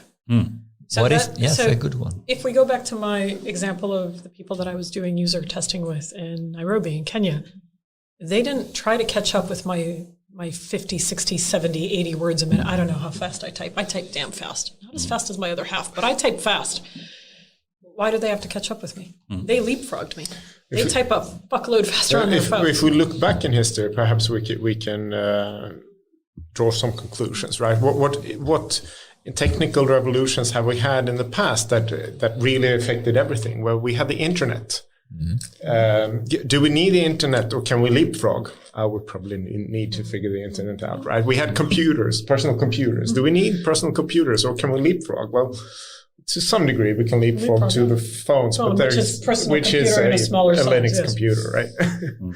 So some things you can leapfrog and some things will change life forever. So, isn't it like Africa? I mean, we had the landline, so to speak, when it comes to the phone network, and they basically could skip that and just jump to the cellular networks. But that's the implementation. From a user perspective, they provide the same service. Right, exactly. But you can leapfrog not in the way in those areas, but in other areas potentially, then, right? So I think that exactly the kinds of companies like, well, you're setting up a service company, basically. You're going to provide a massive agency service of it's not just the data pipelines, but it's also the questions that you're asking your data. But that's a way for a small company to leapfrog over creating an entire data infrastructure in-house. Yes. I think the best analogy that I have is the guy who started FedEx. He submitted this business model to his professor in Yale, and the professor said, "This crap will never work." Great, right? And then he started FedEx, and that was a new business model within transportation, right? Because it transformed transportation into a service. So you don't need your own car, you don't need your own driver, and so forth. And as any area expands, data, AI, whatever, we will see these changes in business model pop up, and they will look really weird at start. And to be honest, I'm really fumbling my way ahead with this business model. I know how the collaboration will work and how the technical will work. What do we charge? I have no idea. I'm lost. No, wait. This is Corona. Billions. I'm eager, You're not helping. but back to but how do we look at the AI? Is there an AI divide to be worried about? Because I am worried about from the fundamental, more societal point of view. Because you can talk about the AI divide also around what happens when everybody gets disrupted by someone else versus we have companies that manage to first principle to reinvent themselves.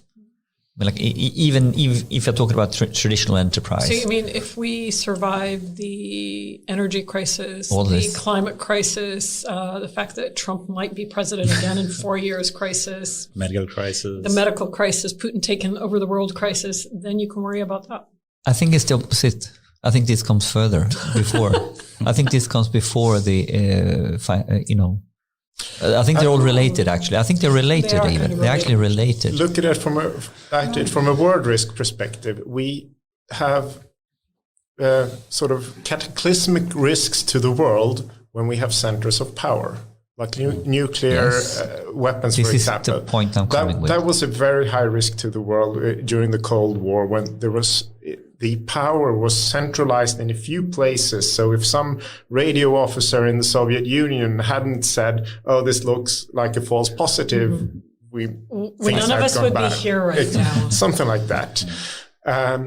And with AI, we have the risk of having these centers of power.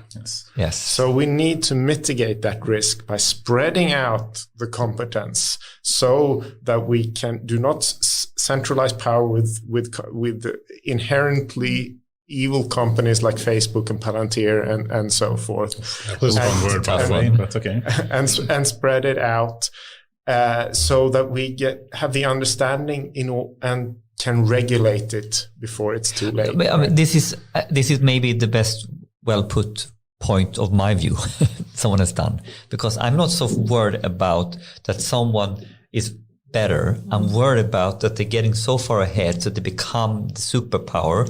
So I'm more worried about us as the rest, that we need to basically shape up or do something. I think the more you spread it out.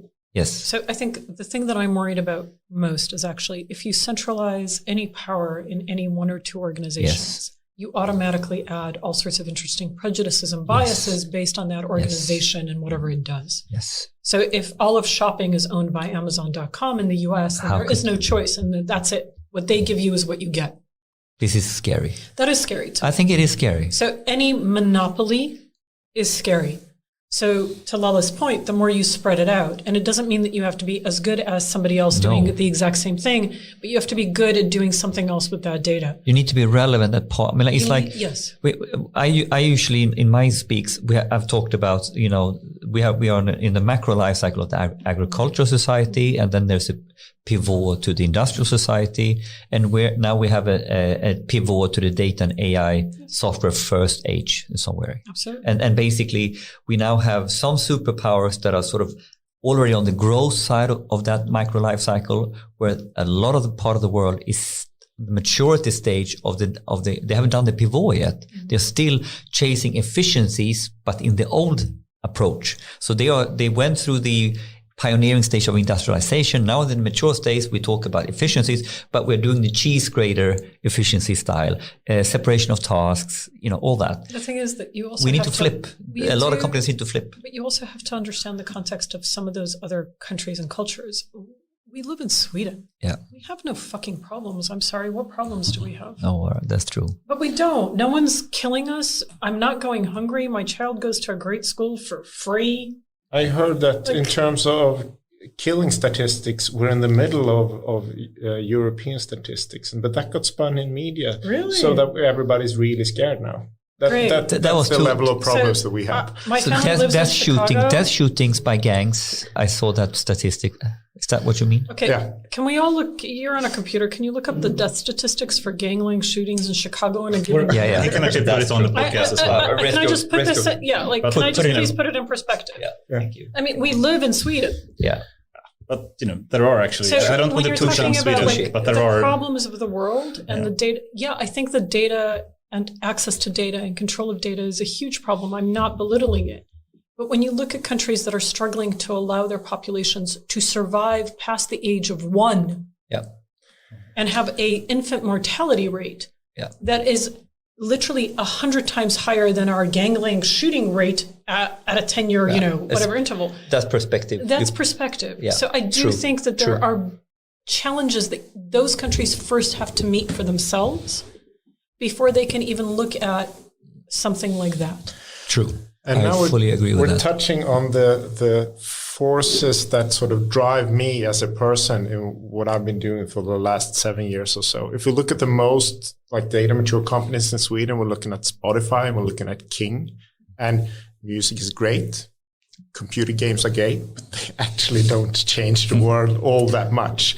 But we do have companies here in Sweden, lots of them with Scandinavian values that I really respect and would like to preserve, and that do lots of bloody good things out there, like the H&Ms and IKEAs who work with their supply chain to make the world outside of Sweden better, like Volvo that gave away the patent to the seatbelt for free, right? Mm-hmm. These are the companies with Scandinavian values that I want to survive in the face of Amazon and Tesla and so forth. And that is what is driving me personally.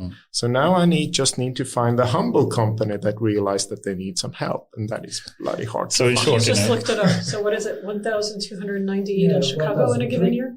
That's Chicago. 1,366. So the population of Greater Chicago is the same as the population of Sweden. Cool, but I think also it's one question about democracy in country, and it's also about the economics and having actually Swedish companies and European companies being able to survive. And I think we have a number of really good examples of tech companies in Sweden, like Spotify, King, Truecaller, and Minecraft and Skype and so forth. But if you look at what is the cloud company in Europe, can you name single big cloud company in Europe that is anywhere close to what they have in US and China? Well, OVH Cloud had a really big data center that caught fire. Okay. But yeah. OVH Cloud is a French cloud provider. Cloud providers? Yeah. I mean, what I'm trying to say is that, we're really proud of Volvo and really proud of IKEA and a lot of the companies that we have in Sweden. But what will happen if they can't catch up, if they can't perhaps leapfrog, as you said? Will it really be there in 10 years? So I honestly think that there's still a physical world that we inhabit. I'm sorry. Last time I checked, I still couldn't check into the Matrix. Not that I want to. I would miss hugs and real food. So the Volvos, the IKEAs, the Electroluxes of the world, even if you're only renting the Hoover it's not Hoover, it's a vacuum cleaner. If you're only renting the vacuum cleaner, someone still produced the physical artifact. Yeah. Maybe they will be self-driving cars and we'll all be in car sharing programs, but there's still a physical vehicle. Right? That someone needs to produce. So I think it's false to think that somehow the physical world suddenly disappears. Yeah. I hope it doesn't. I sincerely, if it does disappear, I want to be dead by that point. Yeah, but I think to Lale's point, I kind of want my Scandinavian valued Volvo to be the autonomous car. Maybe more than someone else. And not the one where the marketing says that you can that it's self-driving so you can go to sleep or watch a movie. And you have a Polestar as well. I have a Swedish not self-driving car with electric. No, but I think that the point is, of course, we need to at least do what we can to make use of data and AI in the best way for Sweden and Swedish companies and European companies, Absolutely. Right? There's also the matter beyond companies to democracy, right? Yes. And protecting democracy. Exactly. And that is going in a bit of a wrong direction, right, recent years. Yeah, it's bad. Yeah. But again, these are I'm going to go back to biases. So one of my biggest concerns about AI and data in general is that it introduces bias, and it introduces bias based on human history. So your artificial intelligence is only as good as the training data sets that it's given. Right. If the training data sets teach that AI that women are in the kitchen barefoot and pregnant, and people that are not melatonin challenged like I am, but actually have beautiful darker skin, are somehow inferior because of their beautiful darker skin, then that's shit. But unfortunately, for the last 500 years of written history, that is what the data teaches. My biggest concern is not necessarily who takes control of the data, but that the biases that we introduce into the data based on our own cultural historic biases aren't being counteracted actively by the people that own the technology that owns the data. Do you think Does that could make be? sense? Do you think that could be like a differentiator between the Swedish and European approach compared to other? God, I would hope so. On the other hand, I say this with complete love. I love this country. I love this country so much. We are a little homogenous. Yeah. When I'm with my coloring and my social ethnic background, I'm a massive minority. Yeah. And I am a middle class white lady with great hair. So Yeah, we are, less We are homogeneous fairly than we used to be, homogeneous but we still. are still fairly homogeneous. Yeah. And we're an immensely tiny country. Again, I love us so much, but there's 10 million people in this country. Again, that's the population of Greater Chicago. I think technically that's 9.5 million, but that's close enough. I think what you said is still, if we just try to end on a bit positive note here. You want me to be positive, but we're getting to 7:00. But I think what we said, it's not a question of having to catch up, having to redo what all the other, tech companies and giants have done, but it's about finding our way. We should learn from others, which you said, but adapt to our needs, right? I don't think do the same. I think do better. Yeah. Find the point, find the niche, find the approach. Find something that's better, bigger, brighter, more wonderful. Why do you have to be the next Amazon? Can't you be better? Why do you have to be the next Bezos or Sergey or Larry or Eck? I don't care. Be somebody else. We haven't touched Elon Musk yet. It would be so fun to go there. No. Don't get me But started. sincerely, but why? Why do you have to be those guys? And let's be honest, they are all guys. Yeah. Predominantly white, heterosexual males as well. So why do you have to be one of them? Why can't you be somebody different, somebody new, somebody that's doing something that, maybe building on the shoulders of those previous things that came before, but is doing something wonderful and new? I don't like the idea of catching up. I like the idea of, okay, that's been done. Now let's do something different. Yeah. That's a good note, by the way. And I don't like the idea of praising white, arrogant men. I agree with you. Awesome. I think that sounds really good.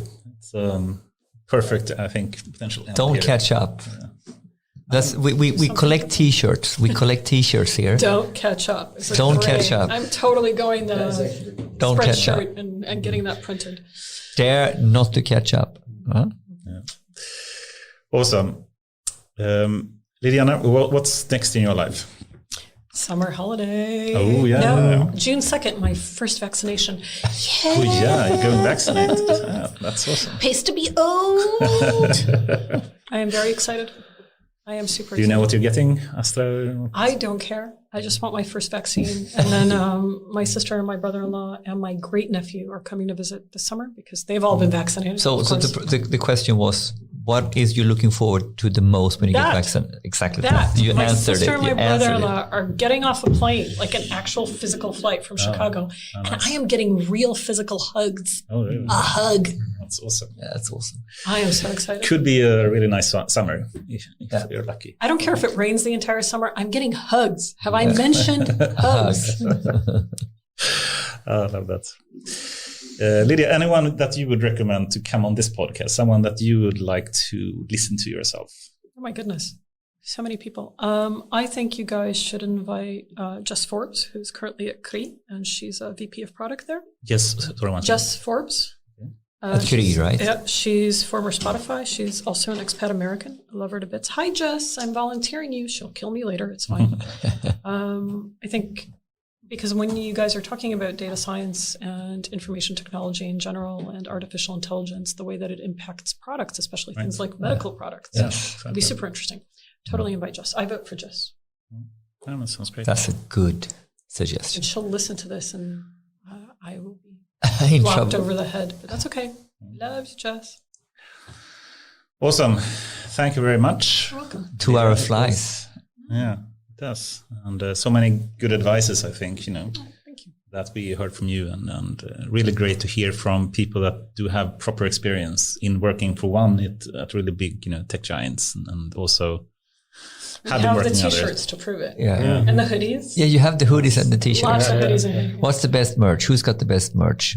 Spotify got pretty good merch. I have a good Spotify hoodie. I wear that a lot. I still wear mine as well. Actually. I It's have really a good. lot of Google hoodies I still wear.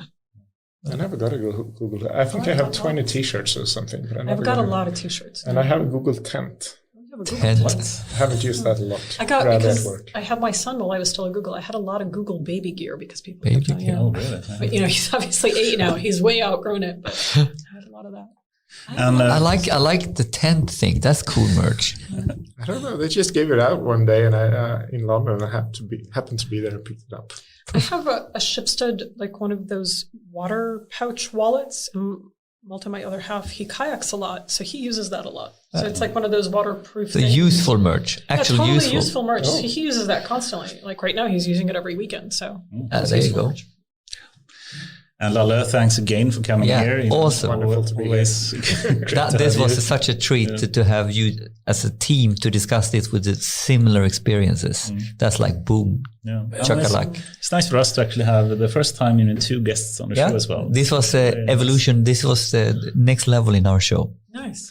Super cool. Glad we could be there. Cool. Thank you very much. Have an awesome evening and see you all soon. See you soon. Bye-bye.